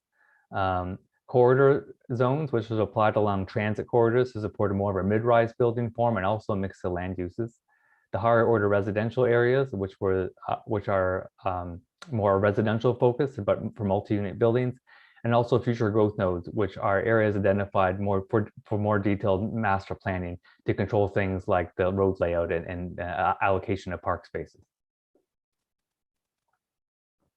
The package A also established a number of different policy areas that continue to guide the package B areas, including a focus on urban design. So putting more emphasis on the shape of buildings from the outside and being more flexible how the buildings are used in the interior. Detailed policies about cultural and heritage, of course, with the regional center containing many of our oldest buildings in the region. A strong focus on housing, including increasing housing supply and options. Economic development, mobility, making the link between where we put growth and where we invest in transit, in the environment, and also setting up a variety of implementation policies like development agreements and rezoning criteria. Some of the Package A updates that are being proposed through the Package B process is some of the major ones are on the screen, include the streamlined use of the site plan approval tool. So right now under Package B, proposals of various sizes need to go through a site plan approval phase.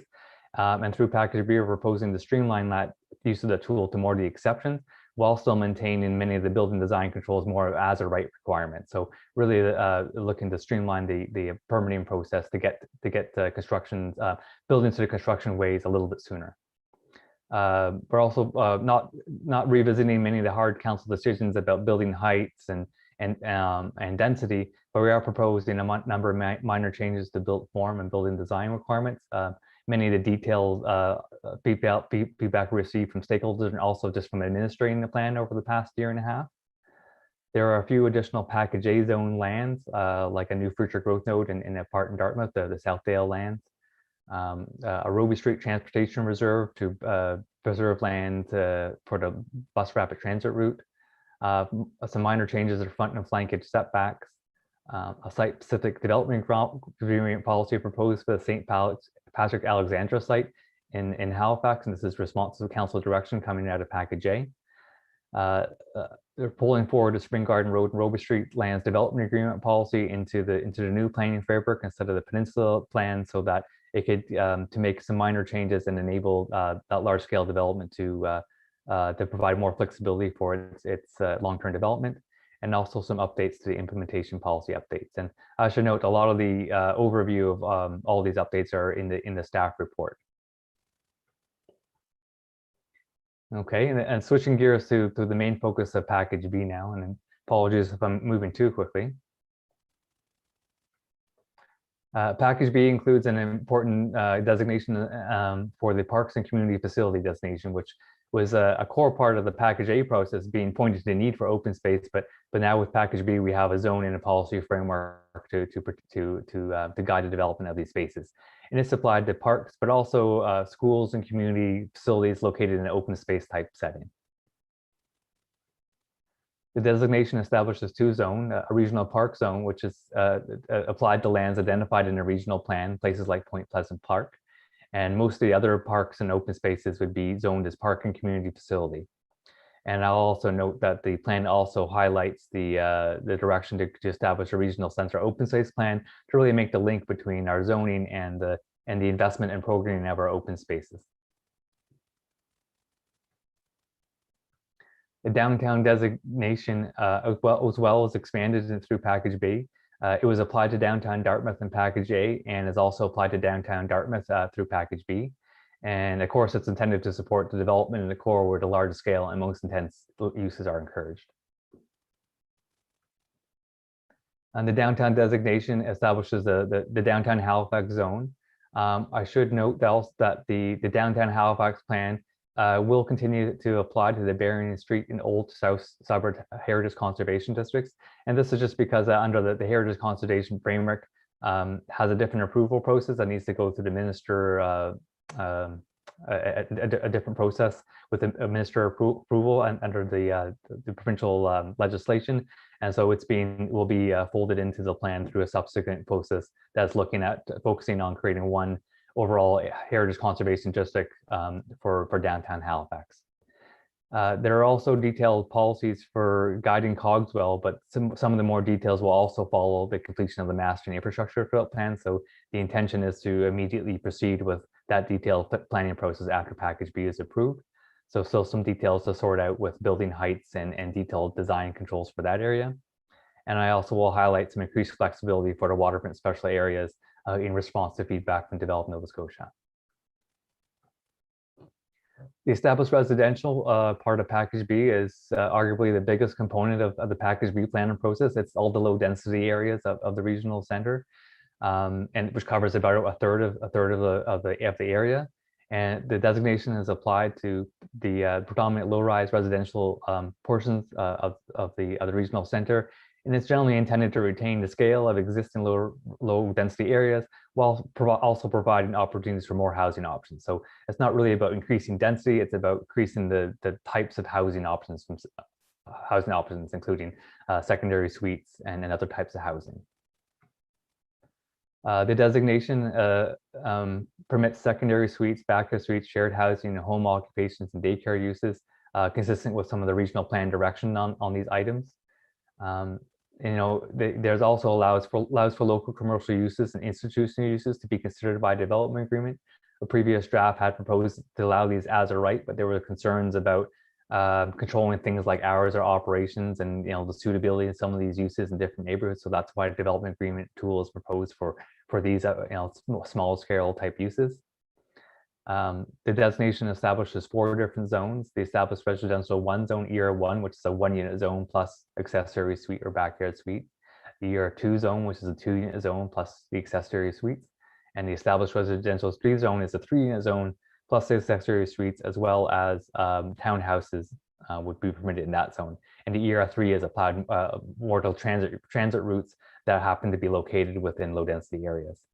Also, kind of a new type of housing form is supported in the regional center through a cluster housing zone to allow for some of the clustering of units on one lot. Kind of similar to the concepts that I think this community council heard about earlier tonight in the Bedford West area. It's fairly common in suburban and rural areas, but this is introducing the concept into more of an urban setting, and it's intended to support a variety of affordable housing options.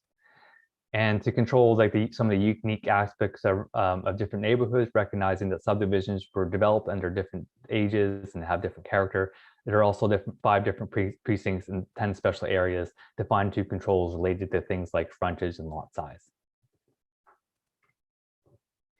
The institutional employment designation is, of course, an important part of the regional center. It's where we have many of our major institutions like the universities and the hospitals and community colleges. And it's also applied to small scale institutions like places of worships and community centers. And it's intended to support the use and expansion of these institutions in the regional centers. And in short, we like to have them there, and we want them to stay and expand. The institutional employment designation establishes 5 different zones. The institutional zone or INS zone is applied to the small scale types of institutions like places of worship. 2 different college and university zones, one for UC1, which is more of the open space type campus, and a UC2 or University College of Students is more the urban form of campus, like the Carleton campus or part of the Sexton campus downtown. We also have 2 different zones for the hospital zone and Department of National Defense, recognizing that the province and the federal government typically don't come to the municipality for permits, but we do have some basic information and controls to kind of outline the interests of the municipalities. A couple other things about this designation I highlight is there is some flexibility for the adaptive reuse of certain landmark buildings, primarily places of worship, churches, to encourage them to be converted inside should they cease to be kind of viable rather than being demolished. And also that this flexibility for the expansion or reuse for institutional uses through potential land use bylaw amendment process. So should a university or institution building need to expand, they could potentially go through a rezoning process or instead of having to amend the plan. The industrial employment designation is also important component of the regional center, and it's applied to existing industrial and mixed industrial and commercial areas.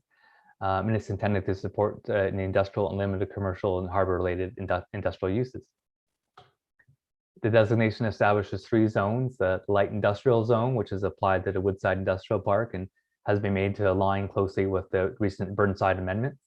The harbor-related industrial zone, which is applied to places like the Irving Halifax Shipyard or along the harbor. And the commercial light industrial zone, which is kind of a mix between commercial and light industrial, and it's applied to places like Kemp Road and Windmill Road.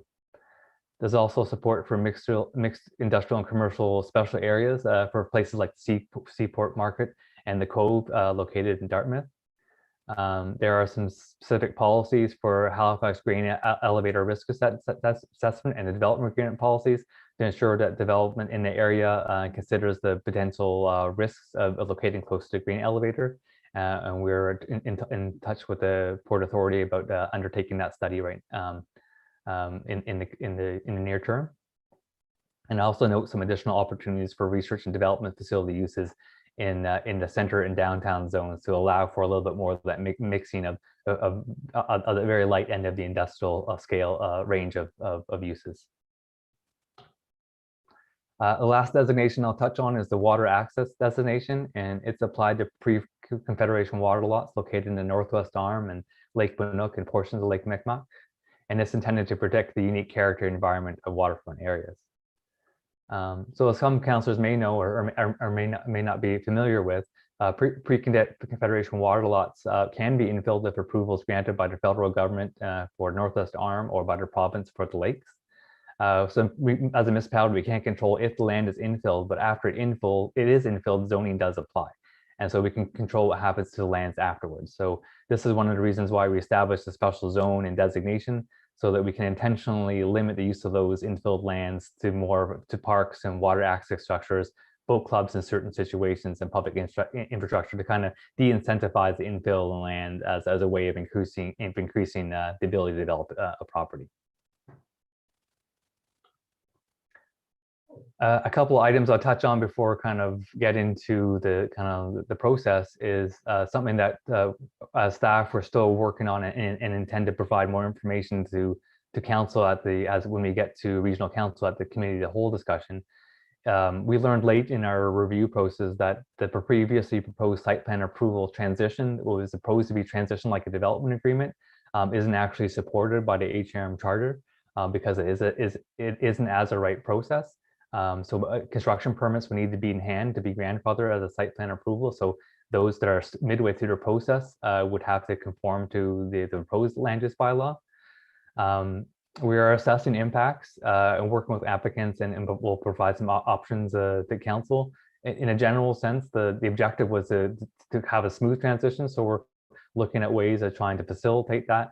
And we'll be looking at downtown Halifax area, which there is quite a bit of a different framework there, and Package A areas as well. So you can expect some more information on this, and you may already be seeing letters from landowners on this topic, or if you won't, you may see some in the coming weeks.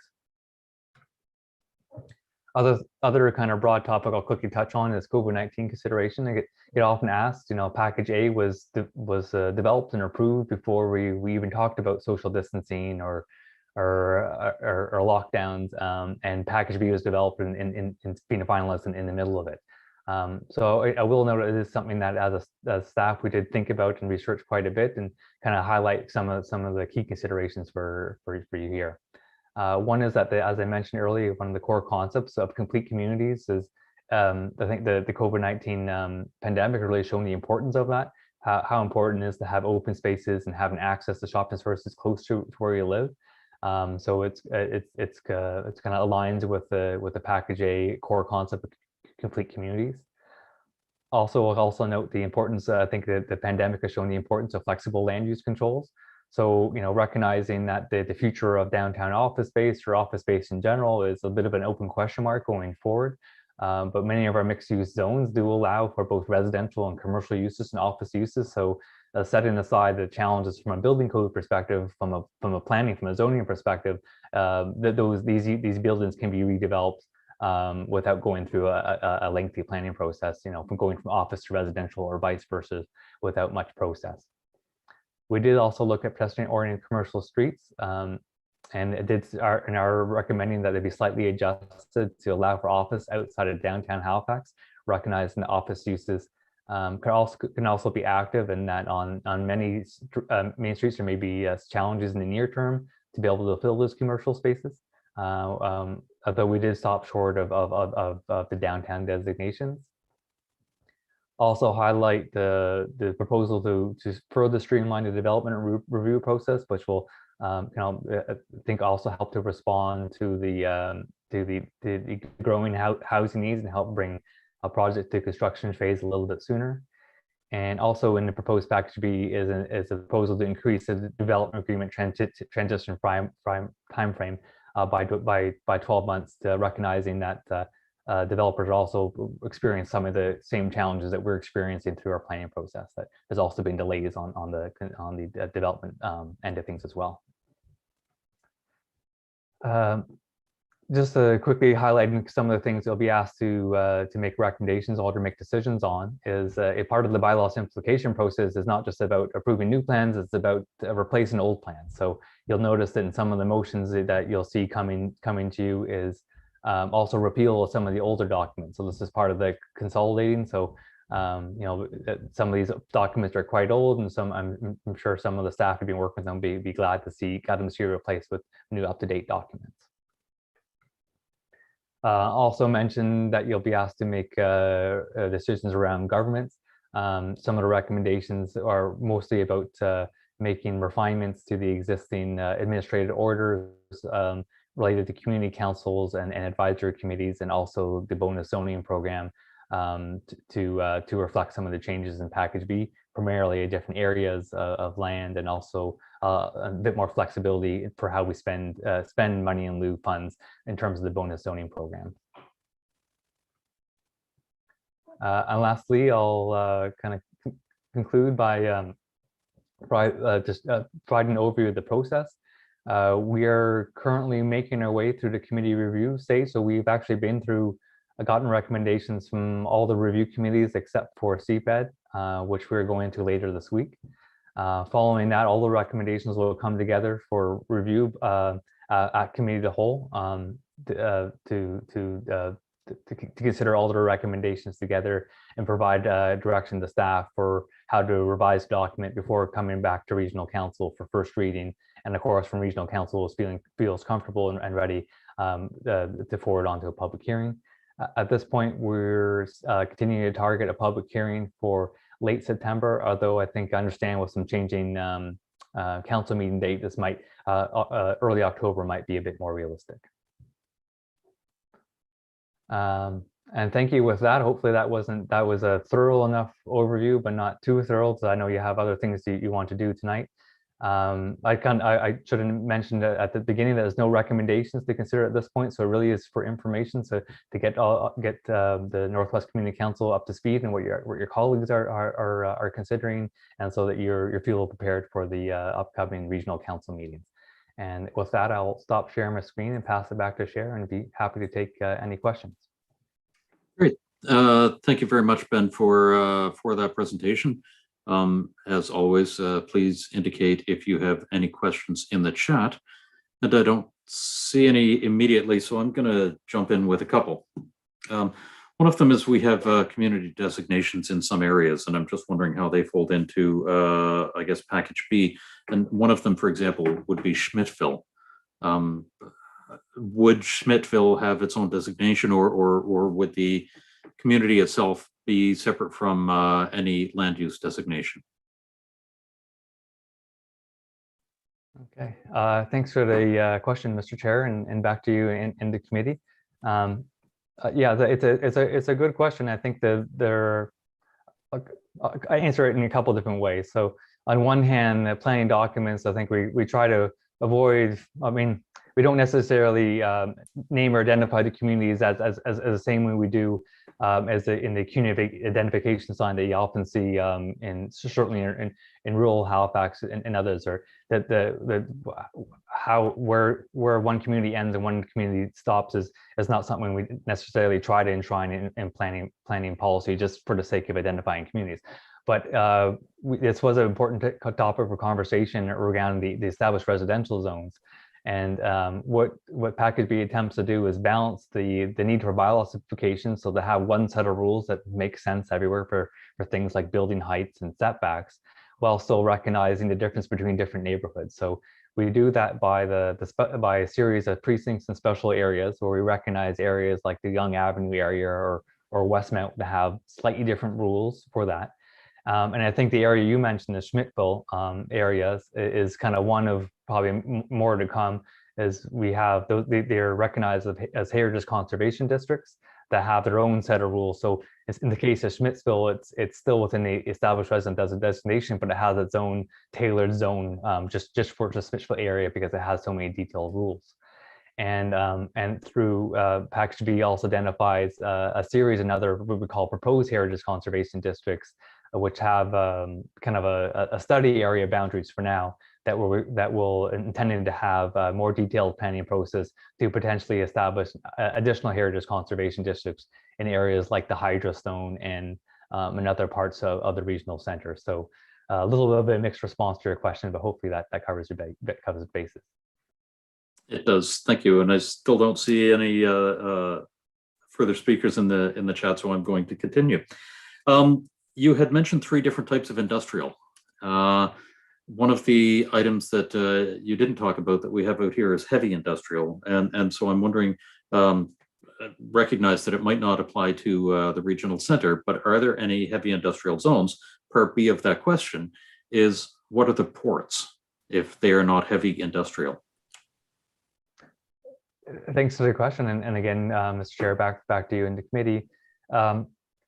It's probably arguably some of the uses permitted in the harbor-related industrial are heavy industrial. Obviously, shipbuilding or things like that could be heavy industrial. But the term isn't used in the center plan, and consciously some of the more heavy industrial uses permitted in things like Burnside, things like asphalt plants, and really kind of the extraction type, processing type things. Just, it isn't the same amount of space in the regional center. So Woodside Industrial Park is otherwise the biggest industrial park, but it's also has a mix of kind of office uses and also is fairly close to some residential neighborhoods. So sticking to the light industrial in the regional center is intentional. They don't actually have many of those type of really heavy, noisy or kind of polluting type industrial uses. And the harbor related industrial is kind of seen as something a little different, recognizing that you need access to the water for various things, for shipping and boat repair in particular. So those have a kind of a different set of types of permissions and land use controls around those. And of course, the Port Authority is federal land, so we might zone them, but they will do their own thing. Exactly. Yeah. Okay. Thank you. And one final question. This is reviewing the center plan. We are also concurrently reviewing the regional plan, and I just want to make sure that, I guess I'm wondering, once we complete the review of the center plan, will we have to review it again as part of looking at the regional plan? Thanks for the question, Mr. Chair, and back to you. I mean, the short answer I think is no. So as part of the bylaw simplification, the center plan is updating the secondary planning level, and we're of course in contact with the regional plan review and are guided by the same priority plans that are already being adopted and approved. So things like the IMP and Green Network Plan and other types of plans are very much being guided in the center plan all along. So we're confident we're aligned with the center plan, with the regional plan review. There might be the odd update that might be needed, but generally I think we're aligned with the regional plan review. And I got a point I would add, I think, is what the regional plan review is very important too, is for the next phase of the bylaw simplification process, where it will provide a really important guiding direction for the suburban plan and rural plan about where and how we grow. Okay, super. Thank you very much, Ben. I appreciate the presentation and all of the context around it. Okay, thank you. The next item on the agenda is item 13.1.1, case 23247, measurement of building height under the Sackville Drive land use bylaw. And I'm going to step out of the chair for this. So Councillor Blackburn, if you wouldn't mind taking over for a few minutes, please. Absolutely not a problem, sir. Yes, case 23247. Just wondering, is there a presentation to go along with this, or is it just the motion on the floor? Madam Chair, there is a presentation by Brittany McLean. All right, excellent. Then in that case, Brittany, I'll call you to the microphone and turn things over to you for the presentation of case 23247. Sure. Thank you, Councilor Blackburn. I'm just going to try to share here. I know sometimes I do have issues All right.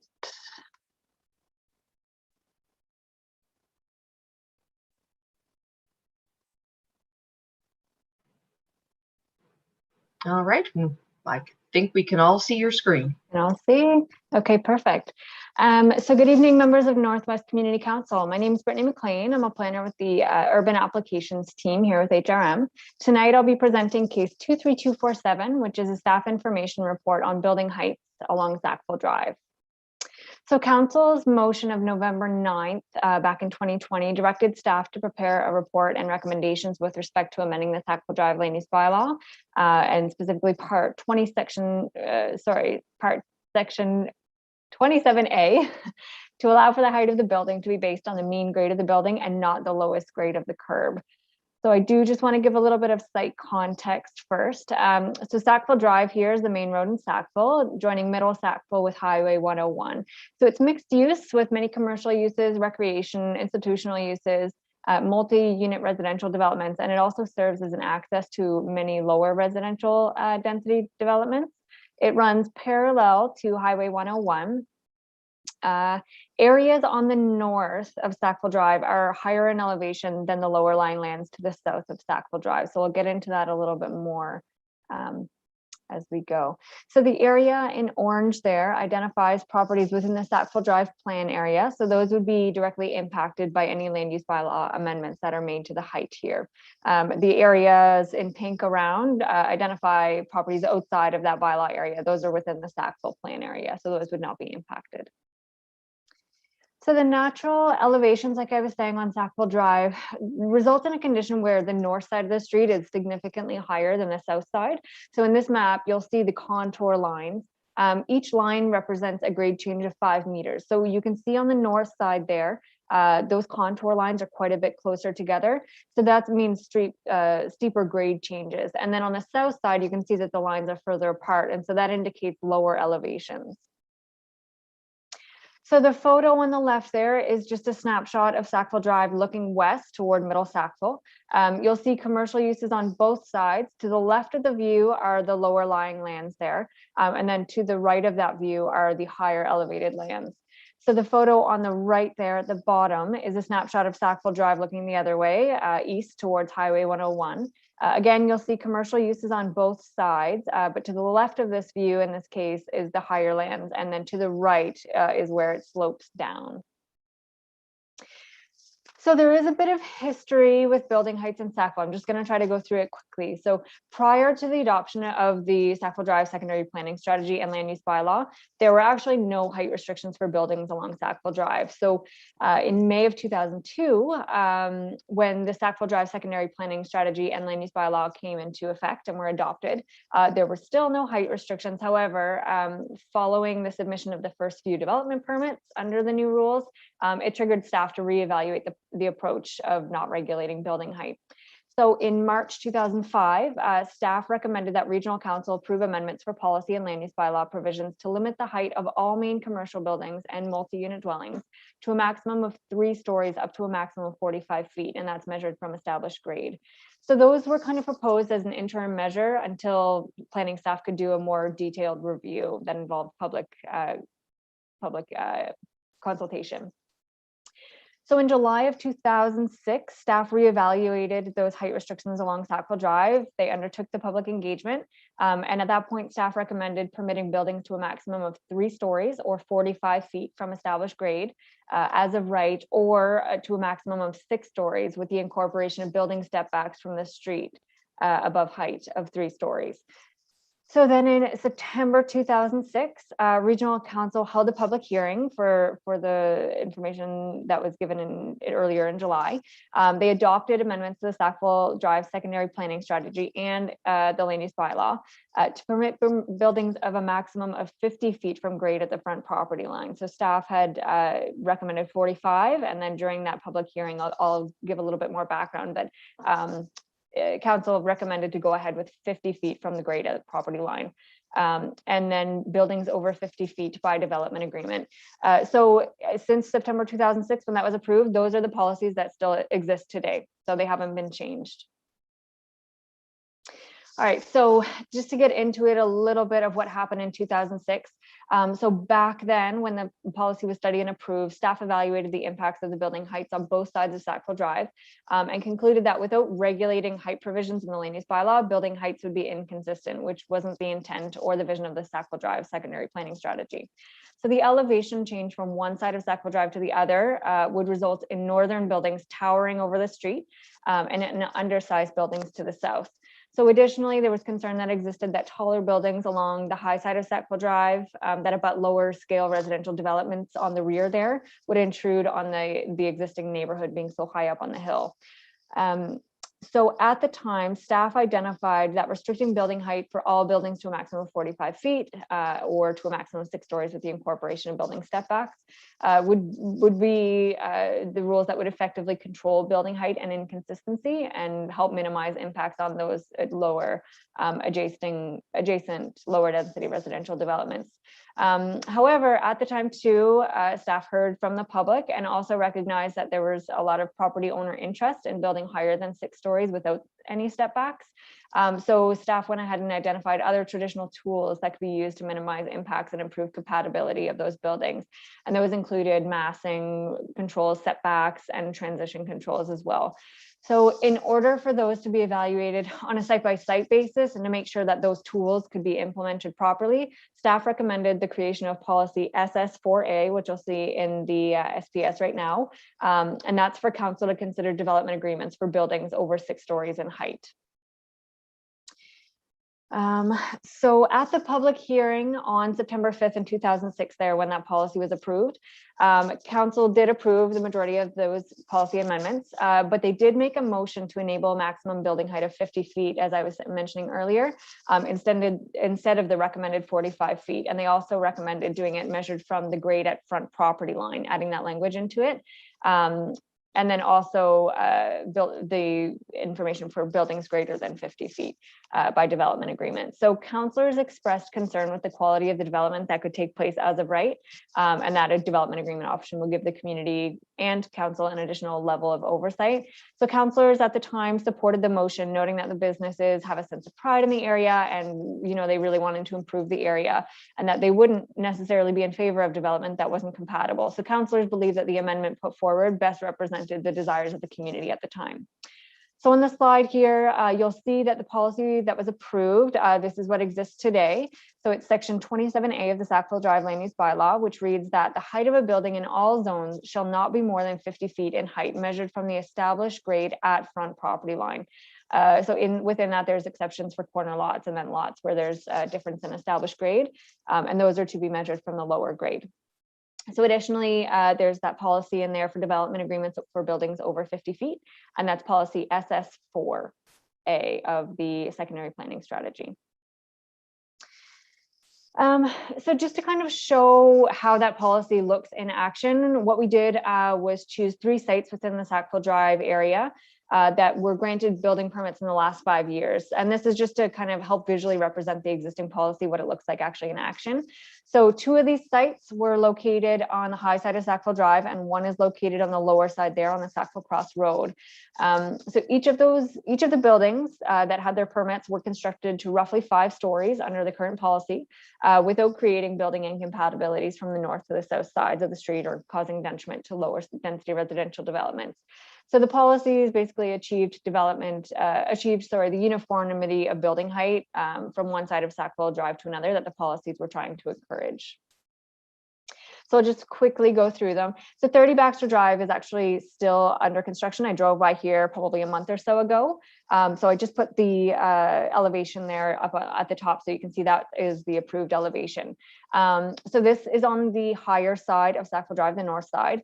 It has frontage on Sackville Drive. A building permit was issued in 2020, and that's to construct a new multi-unit with 54 residential units as of right under the Sackville land use bylaw. So the building's, again, like I said, currently under construction and was approved at 50 feet, which ends up being a total of 5 stories inclusive of underground parking. So this is 249 Sackville Drive, sorry, the one in the middle there behind the car lot. This is also located on the higher north side of Sackville Drive. So a building permit was issued for this building in 2015 to construct a multi-unit with 72 residential units. So the development agreement regulates the building height to a maximum of 60 feet and no more than 4 stories. So there's no step backs required in the development agreement. They didn't use that tool. However, they did use tools for buffering and screening. So the building on site today, as you can see, is 4 stories high with 1 level of underground parking. And lastly, 24 Sackville Cross Road. So this is located on the lower side of Sackville Drive.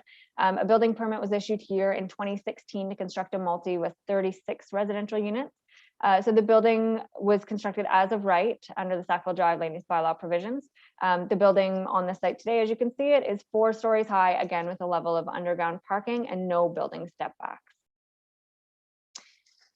Okay, so staff advised really that more work's required to fully really understand the implications of removing the wording that council has put forward as a motion, and that's the wording at front property line from that section 27A.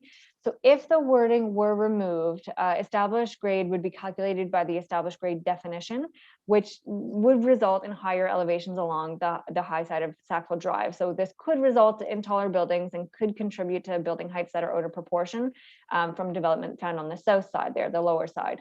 The extent of how much higher or how much more intrusive it would be to existing residential developments isn't really yet known, but we could determine that through the course of the planning process. So if council goes ahead tonight and directs staff to proceed with the land use bylaw amendments outlined in the report, staff would work to determine the impact of the proposed land use bylaw amendment to remove the measurement there from the front property line with the goal of representing this impact visually. So mapping would be prepared. We have consulted already with our mapping department, and that would be to identify the properties within the area that would be likely be affected by the land use bylaw amendment, the proximity of those affected sites to the existing low density residential developments, and then the maximum height build out of specific sites based on contour mapping. So our mapping department has confirmed to us that it would be a little bit of work to do that, but that they could provide that for council.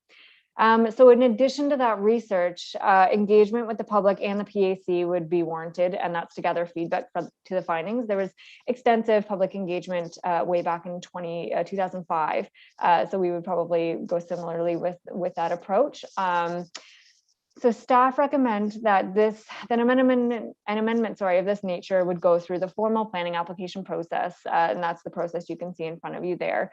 And that would identify to community council if there's been a change in the area to warrant the amendment, if the amendment would create conflict with the existing policy or the surrounding community. Okay, so staff advised that changes made to the Sackville land use bylaw should be based on a planning review involving evidence-based research and public engagement, and that's to ensure the changes reflect the needs of the community, existing policy direction, and best planning practices. So therefore, tonight, staff recommend that the Northwest Community Council direct planning staff to begin a planning application for an amendment to the Sackville land use bylaw there, specifically to allow for the height of the building to be based on the mean grade of the building, not the lowest grade of the curb as it is today. And that's everything. Thank you. All right. Thank you very much, Ms. McLean. That was a very comprehensive review. Appreciate that. Have any questions of clarification for Brittany? Just put it in the chat. And I see that Councillor Russell wants to, do you have questions of clarification, or I guess I can just get you to put the motion on the floor? I guess no questions of clarification other than if we could see the full screen that you're showing. You are still sharing your screen. I know, I'm having difficulty. Oh, here we go. Would you like me to stop it? No, it's all good. So thank you very much for the presentation. I really appreciate it. At this point, I'd like to put the motion on the floor that Northwest Community Council directs staff to commence the planning process to amend the Sackville Drive land use bylaw to allow for the height of a building to be based on the mean grade of the building, not the lowest grade of the curb. All right, do we have a seconder by the Deputy Mayor? Excellent, thank you. Go ahead, Councillor Russell. Okay, thank you very much. So this item was brought forward because of the first building of the 3 buildings that you showed that is on Baxter Drive. This is a newly formed street, and the hill goes up at a significant grade. So the applicant in this case is looking to build one building closer to Sackville Drive and then two buildings behind it that would be further up the hill. He has a couple of different options. One of them is to apply for a development permit, and that would be $100,000-ish per building. The other one is to, or sorry, a second one is to build it as of right, but because the building goes, because the grade goes up significantly, the building along Sackville Drive would be able to be 5 stories. The buildings behind it would be like 1 story maybe, because it is a significant grade. Now, if you look at it from the street behind it, it would appear as if it's a normal 5-story building because it levels out at the top of that property. And the third option, of course, is where we are now, and that is looking at a land use bylaw change. So he has asked us to come in and look at this for consideration. So when we are looking at the buildings that he would propose developing, by making this change, it would simply allow him to build the buildings up the hill, and each building would be the 50 feet high, the 5 stories, and then it would slope up, so it would almost appear as if it was a natural incline. There is another property that this affects, and this is on Old Sackville Road, which is part of the Sackville land use designation that, sorry, Sackville Drive land use designation, that I didn't consider when I was putting this motion forward, and that is where the grade slopes down, and it presents exactly the opposite consideration, in that the buildings along Old Sackville Road are able to be 5 stories, and the buildings further in are able to be 7 or 8 stories. And where we have that type of condition, it allows for just an exercise to consider what would happen if we were to look at both of those. So once this makes it to this process, and I like the process, and I certainly hope we proceed with it. Would hope that the properties along the Old Sackville Road are given some consideration as well. Let me see now. There is not much else to it. The buildings that we have, the 3 that you have highlighted, show what the average height is, and that's fantastic. Thank you very much for including those. I'm curious if you are able to answer this. Where else in HRM do we have building heights that are defined by the grade at the street instead of by the grade around the building? Or do we know of any other places around HRM where that applies? All right. Thank you very much, Councillor Russell. Ms. McLean, are you able to answer that question? Yes, sure. So through you to the councillor, I would have to read through the different bylaws to check and see. There's so many different height definitions across all of the land use bylaws. Some of them are measured from an average from all 4 corners. Some of them, this land use bylaw in particular, there are actually a few different height definitions. But this one is a bit different, where the height is actually kind of regulated in the land use bylaw control in that section 27 instead of just by the definitions. Usually it's just we measured the height by the definition. Unfortunately, I don't know tonight. I would have to read through those bylaws and have a look at them for you. That probably would be something that we would look at if council decides to go through that process, is to kind of compare and see what those height definitions are throughout the different bylaws. I know simplifying the whole bylaw simplification process is trying to aim at looking at simplifying those height definitions and not having so many different ones. But yeah, unfortunately tonight I don't have that answer for you, but that is something that we can definitely keep in our notes to look at to go through the process. Okay, super. Thank you very much. All right. Thank you very much, Councillor Russell. Are there any other speakers to the motion? I see that Councillor Deagle-Gammon has a question. Go ahead. Thank you, Madam Chair. I think your presentation was lovely. it's a lot of information to process.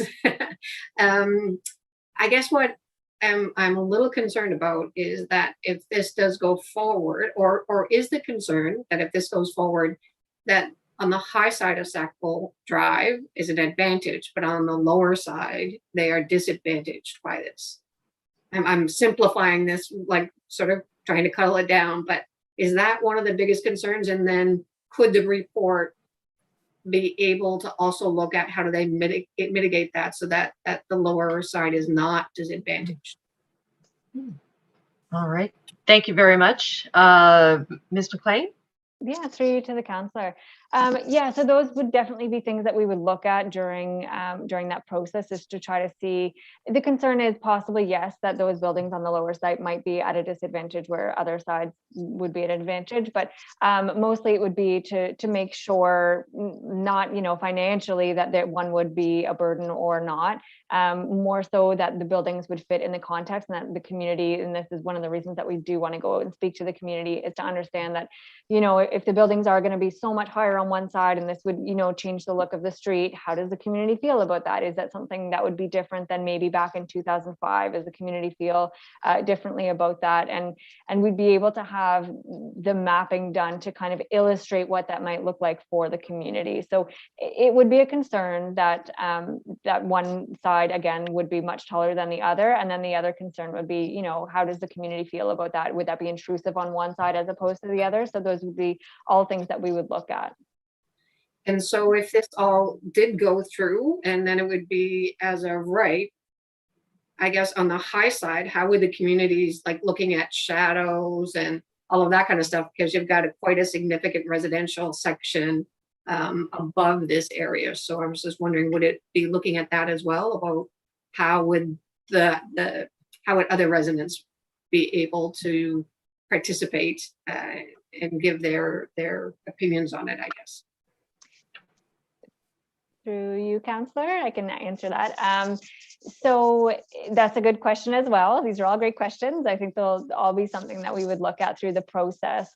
But so what we would do, likely, depending on the scenario, is probably do a mail out. It would affect technically the entire plan area. So it's almost the entire length of Sackville Drive. So it's quite a few properties that are impacted. So depending if we hear back from a lot of community members at that point, we might do something, have like a formal public information meeting and be able to show some of that research and ask, what are the community concerns? What would that look like? Definitely some of the concerns that were raised back in 2005 include having those tall buildings encroaching on those lower density residential areas in the backyards, especially up on the hill there in the backyards of single family homes. So again, those are all things that we'd be looking at as part of that process, and engaging the public is a bigger part of that process too. So that's something that we'd want to look at. Thank you very much. I used to live in that community, so I kind of know it well. Excellent. Thank you very much. Any further questions? Not seeing any in the chat. I guess then we will call for the question. Question has been called for. All those in favor of the motion signify by saying aye. Aye. Aye. Opposed, nay. Motion is carried. Thank you very much. And I will pass the chair back over to you, Councillor Russell, and you can move us on to the next item. Thank you. Great. Thank you very much, Councillor Blackburn, and thank you very much, Brittany. The next item on the agenda is 13.1.2, case 23617, the Upper Hammonds Plains Land Use Designation Review. And at this point, we have a presentation, and Peter Nightingale, the floor is yours. Thank you very much, Mr. Chair. Just confirm you can see my screen okay? We can see your screen. Excellent, thank you. So good evening, Mr. Chair and members of Northwest Community Council. My name is Peter Nightingale, and I'm a planner with the Rural Policy and Planning Applications team. And I'm here this evening with my colleague Maureen Ryan regarding case 23617, which is a request for a review of the zoning in the Upper Hammonds Plains designation. All right, and this case originates from a Northwest Community Council motion asking for a staff report outlining options for amending the land use bylaw for the Upper Hammonds Plains designation with the goal of mitigating conflict between allowable uses in the area. At this point, I'd also like to take the opportunity to correct an error in our staff report and acknowledge that Upper Hammonds Plains, which is a historic African Nova Scotian community, was founded in 1815 and not in 1827, as the staff report indicates. For context, the Upper Hammonds Plains designation is located in the community of Upper Hammonds Plains, and it includes properties along Pockwalk Road, approximately from White Hills Run to Pockwalk Lake. The hatched area on the right-hand side of the screen here indicates the properties that are within this designation. This Upper Hammonds Plains designation was created in 1987 as part of the municipal planning strategy that was adopted by the municipality of the County of Halifax. So to better understand what some of the concerns of the community were, staff met with the area councillor who made the motion, as well as several community groups who had originally approached the councillor with a request to have a look at this zoning in this community. Some of the specific concerns that were raised by the community include pressure from developers seeking to purchase land from community landowners without recognizing the impact that this is having on a close-knit and cohesive community. The subdivision of existing large lots in the community, and the general use zone, which is very permissive, having allowed intensive land uses to locate in very close proximity to residential uses and creating some land use conflict in those situations.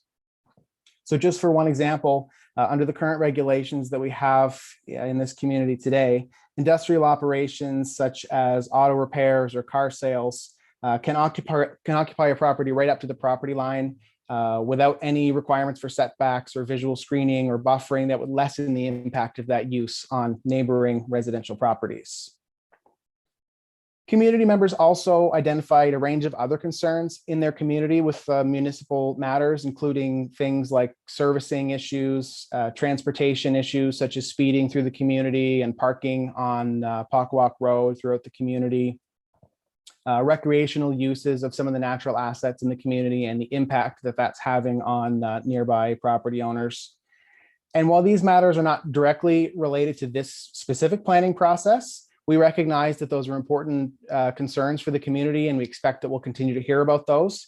And as we move forward with this project, we're hoping that we can address as many of those concerns as we can. If they're operational issues that can be addressed at the staff issue, we would direct those to the appropriate department or division to try to deal with some of those issues. And for larger issues that are sort of more on the infrastructure level, we would bring a summary of those concerns back to council when we come back after our public engagement and provide all that to council for their information.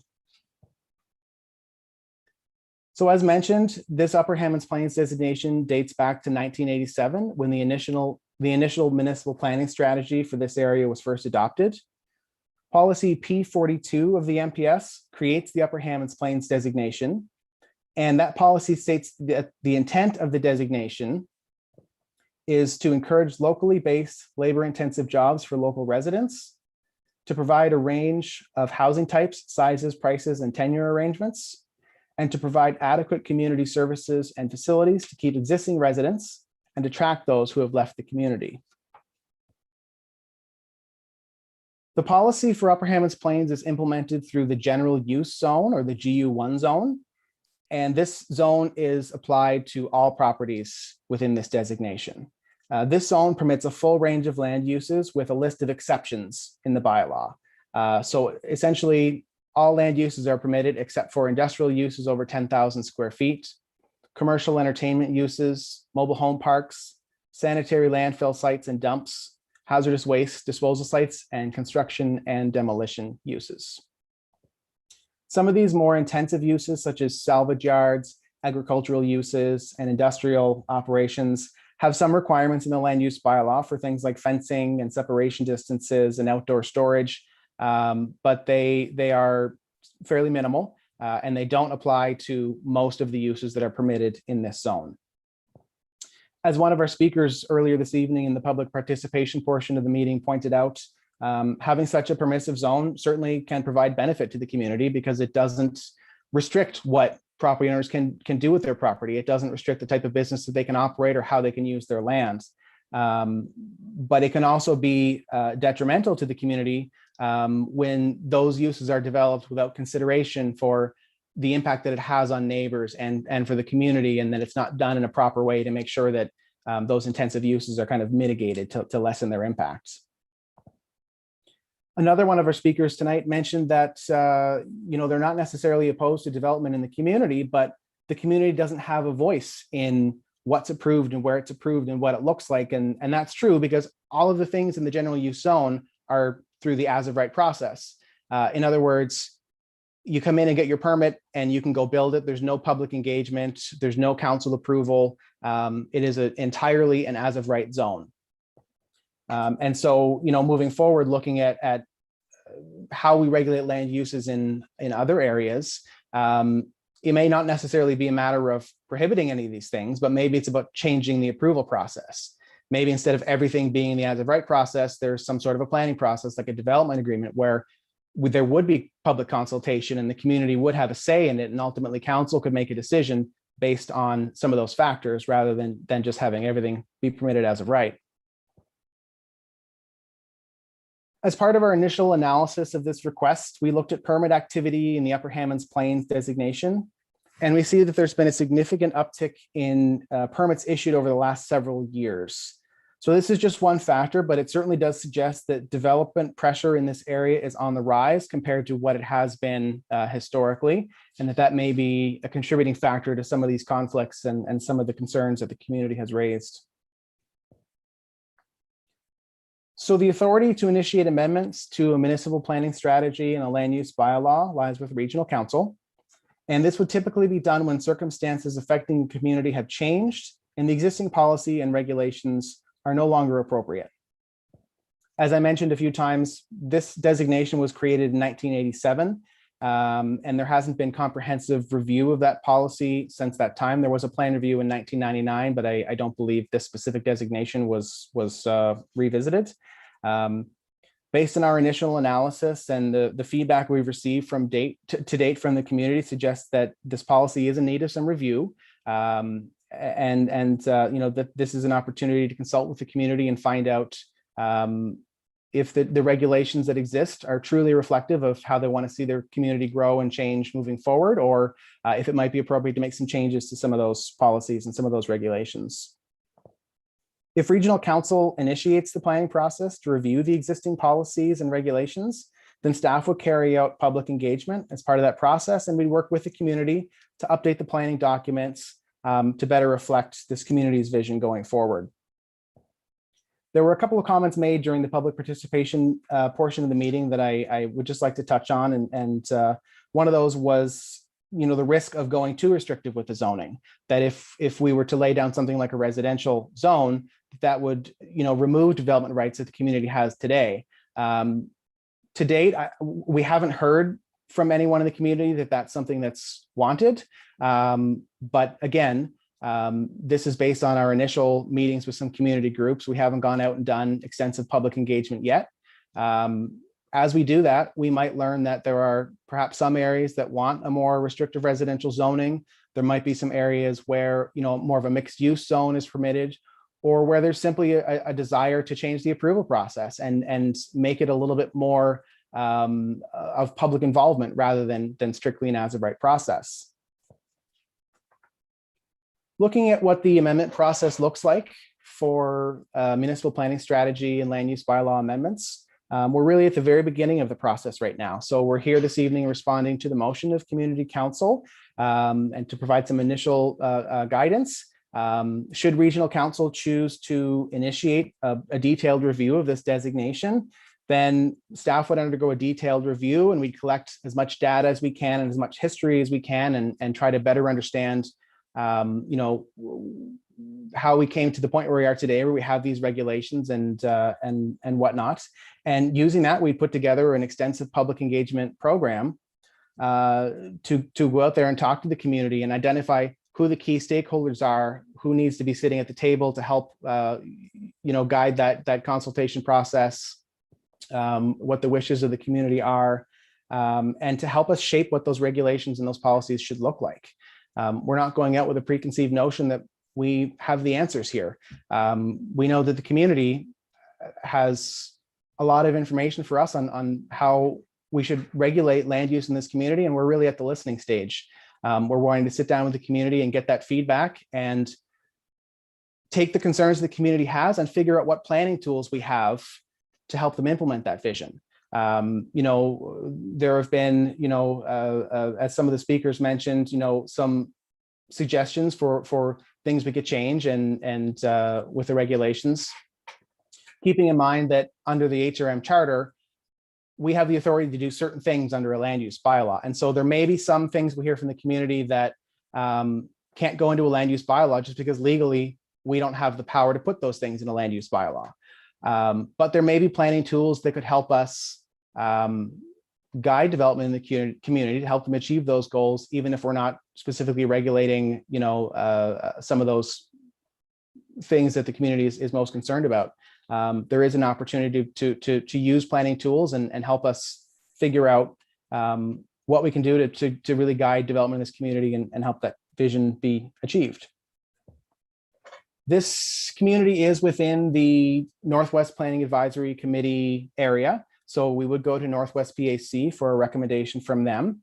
And once we completed a public engagement and spoken to the Planning Advisory Committee, that's when we would construct our staff report, which would include proposed amendments to the land use bylaw and the municipal planning strategy. We would draft that new language and bring that back to Northwest Community Council for a recommendation, and ultimately go to Regional Council for first reading and to schedule a public hearing. At the public hearing stage, the community has another opportunity to participate in the process and speak directly to council and give council their thoughts on the proposed amendments and what their wishes are. And it's a final opportunity in the process for them to be involved and help guide how their community is regulated going forward. Finally, should Regional Council choose to approve proposed amendments, we would go into a period of provincial review and approval where the province is just making sure that the new amendments are complying with provincial legislation and that we're meeting provincial statements of interest. So that's just a brief overview of sort of what this project entails and how we'd like to proceed in terms of going out and speaking with the community and moving this project forward.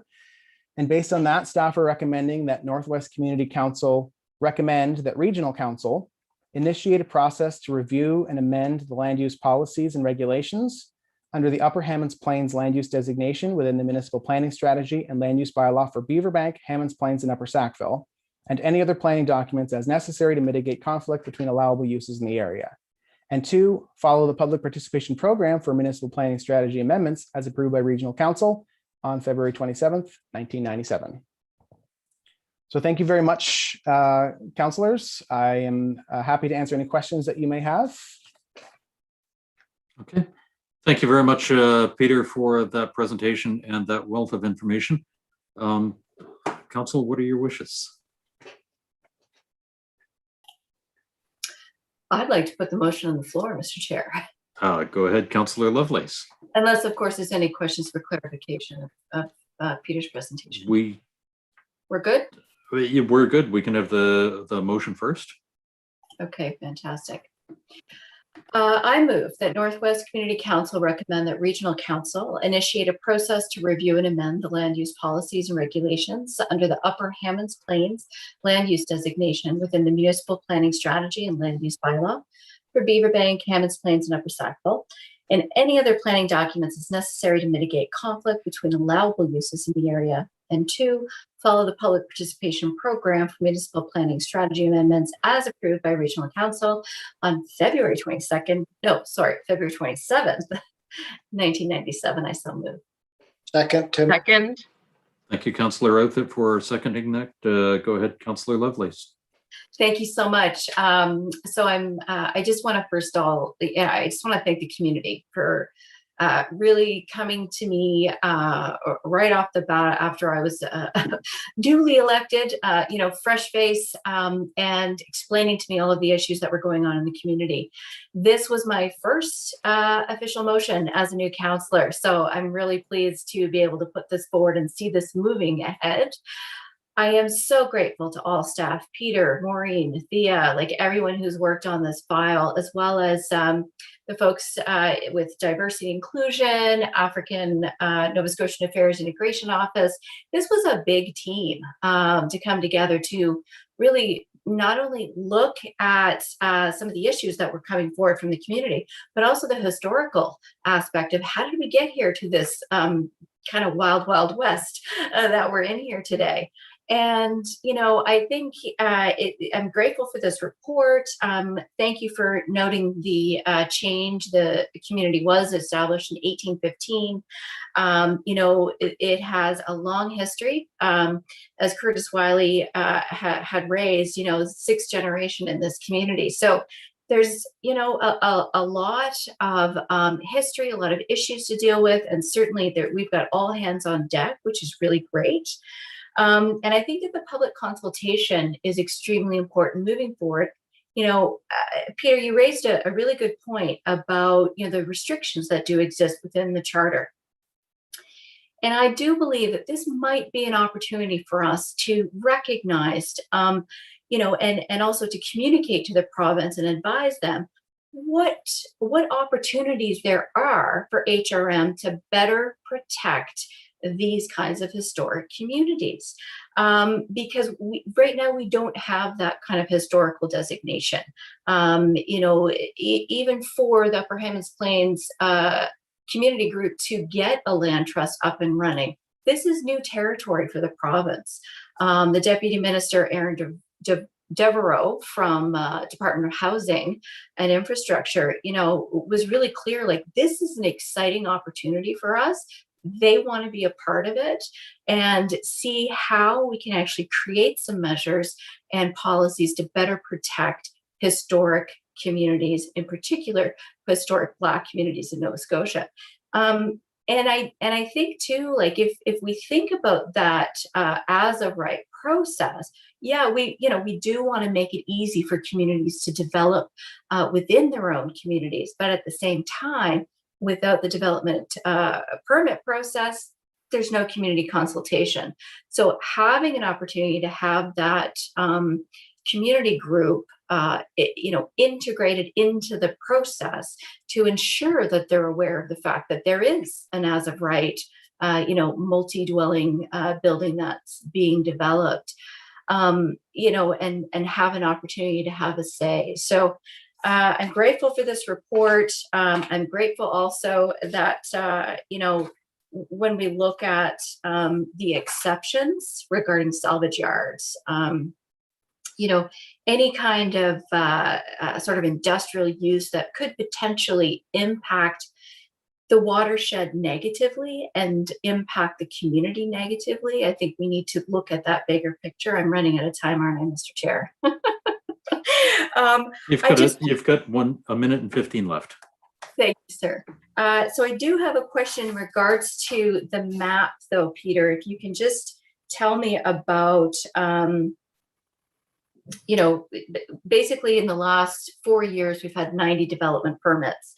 And the way that the Development Office recognizes high-density residential, low-density residential, commercial, industrial, and institutional, and the categories of those, there's also other. And so I'm trying to wrap my head around what are those others that are engaged, that are involved in the development process, or maybe it's just construction permits for a pool, for example. I'm not quite clear about that. The last thing that I'll just raise is the fact that we've got, a significant neighborhood within the subdivision of White Hills that's currently zoned GU. And those folks, think that they're zoned R1. So I just wanted to make sure that in the communication that we're bringing on board the White Hills Residents Association to ensure we're communicating with them as well, because I think this will be a learning process for that subdivision. Thank you, Mr. Chair. Okay. Thank you very much, Councillor Lovelace. Peter, would you like to respond to that? Thank you very much. Through you, Mr. Chair, to the councillor's question. I'm actually just pulling up that information on the permits at my fingertips. So if you just bear with me a moment. Yeah, so the categories that were on that map 3 that talked about the different types of construction permits that have been issued sort of over the last 20 years. The low density residential would typically be things like single unit dwellings, 2-unit dwellings. And I think that would be the limit of the low density. I think 3 units is where we cross that threshold into what we consider a multiple unit dwelling in this land use bylaw. And so multiple unit dwellings would be considered the high density residential. Commercial, industrial, and institutional would be anything from renovation to a church or a community center to a new type of business or a new type of industrial operation. Those categories they come from our permitting system. That's just the classification that the data is kept in. So that's why you see some of those groupings the way that they are. Other would be things like solar panel permits or fences or things like that don't, it's not really fair to call that a low density or a high density residential use because it's not really a change of use. It's an accessory use. And so it's sort of a minor type of permit that wouldn't significantly change the nature of the land use on a property. And I can also respond to the other comment that you made, Councillor, about the White Hills Run community. There is a portion of that community that's within the Upper Hammonds Plains designation. And as you mentioned, some of those community members may not even be aware that they're in a different zone and a different designation. Certainly, we would consult with all members of the community and all members of that have properties within this designation. If that's a group that wants, low density residential zoning, there's actually existing policy in the municipal planning strategy today that enables that. So that's something that could even be pursued without a change to the MPS. That has never been exercised. No one's ever asked for that to be rezoned, but that option certainly exists. And certainly that neighborhood might be, of a different character than the rest of the Upper Hammonds Plains designation, which tends to be more mixed use. And you see, different types of land uses in close proximity. That area around, I think it's Slate Drive and Daisywood Drive in that vicinity is, to my knowledge, exclusively residential. So certainly a one size fits all zoning option for this community, may not be the answer. There's certainly opportunities for different zones or different sets of regulations as we hear from the community. So that's certainly on the table. Okay. Thank you very much, Peter. Councillor Daigle-Gammon. Thank you, Mr. Chair. I think I found my answer, but just for clarification, Peter, when I read the motion includes like Beaver Bank and Upper Sackville. So is that just because that's the title of the land use bylaw, that this only applies to Hammonds Plains, Upper Hammonds Plains? Thank you. Through you, Mr. Chair, that's correct. So this is located within the Beaver Bank, Beaver Bank, Hammonds Plains, and Upper Sackville municipal planning strategy and land use bylaw area. But the Upper Hammonds Plains designation is a specific land use designation within that plan. So it would be an amendment to that plan and to that land use bylaw, but it would be confined to the specific designation, the area of which is shown on the maps at the back of the staff report. Thank you. Just wanted to make sure. Thank you. And Councillor Blackburn. Thank you very much, Mr. Chair, and thank you so much, Peter, for this fabulous presentation. I support this wholeheartedly.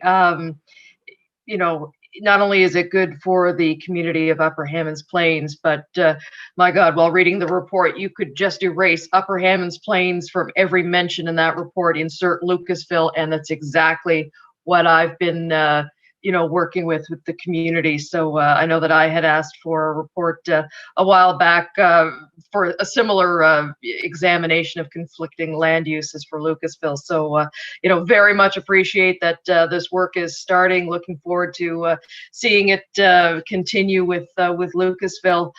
Many of the concerns that the community of Upper Hammonds Plains expressed through this report, I've heard from Lucasville. So it's great to see.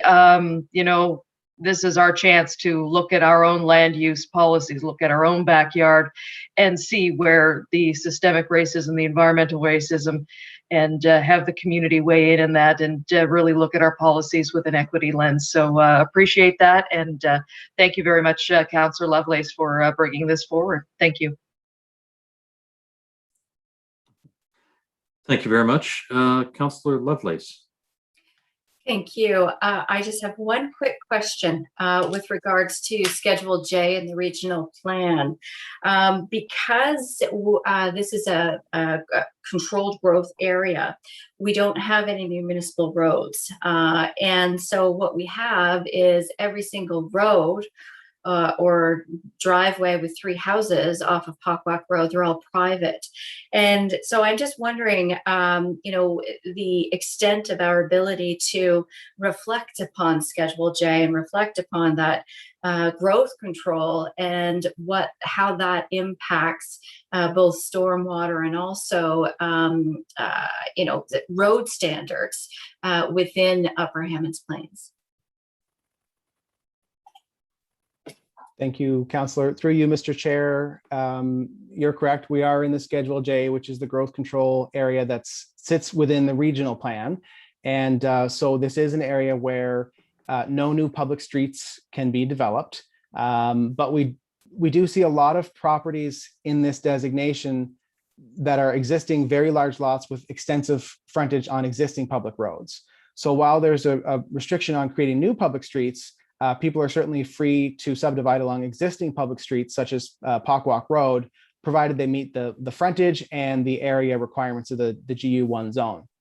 So what we've seen, a pattern that we've seen a lot in this community recently would be flag lot development, where you have considerably large lots split up into flag lots, and then a shared private driveway would be the access that's in that community. And we don't have any, maximum standard that a shared private driveway can be built to. So, I drove through this community last week and went down some of these shared private driveways, and a lot of them look a lot like a street.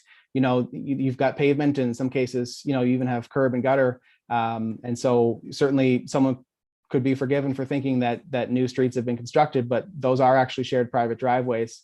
In terms of revisiting what those growth controls are and how they're applied and what kind of restrictions are implemented through the subdivision bylaw, that will be more of a regional planning exercise that sits wholly within the regional plan.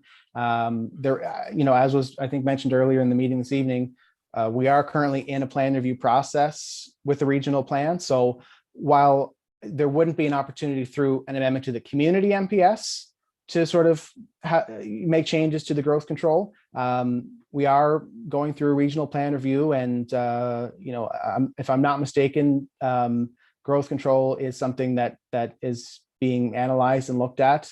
And I don't know, perhaps if Fia Langell has more information on that she wants to provide. I'm not entirely sure the extent of what they're looking at through the regional plan review on that.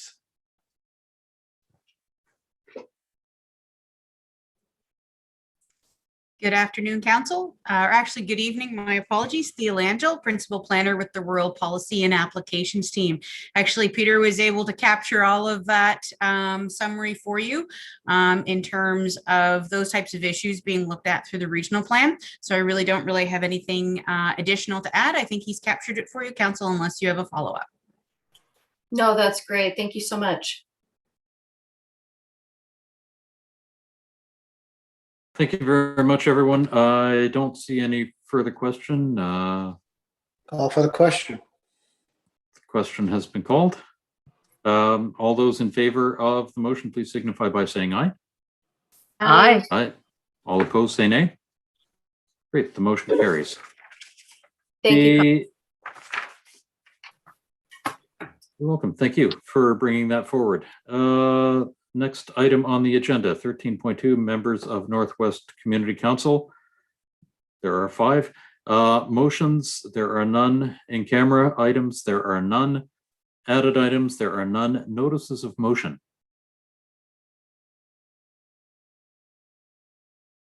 Not seeing any. Okay, public participation has been addressed. The date of the next meeting is August 9th, 2021, if required. And it probably will be. And the final item on the agenda is the adjournment. So Tim waved. Adjourn. Motion Sorry, to adjourn. Thank you very much, Councillor Blackburn.